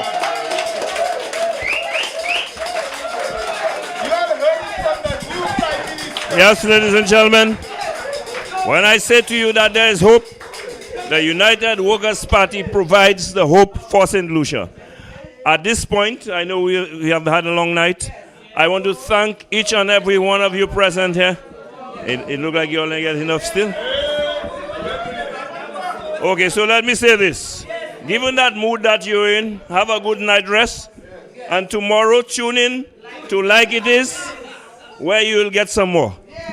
So I want to thank each and every one of you who have come out here tonight. I want to thank those of you who have been viewing and listening on live stream in the diaspora and around St. Lucia. Ladies and gentlemen, all is not lost. The United Workers' Party will bring back the light, and with it, we will see progress and development once again in this country. I thank you. Have a good night. Have a safe journey home. All right. In 2019, the Alan Chasney-led United Workers' Party took decisive action to address the healthcare challenges faced by St. Lucians. The UWP secured a US $20 million loan from the World Bank under the Health Systems Strengthening Project. Out of this loan, US $5.5 million was specifically allocated to establish the framework for a national health insurance program.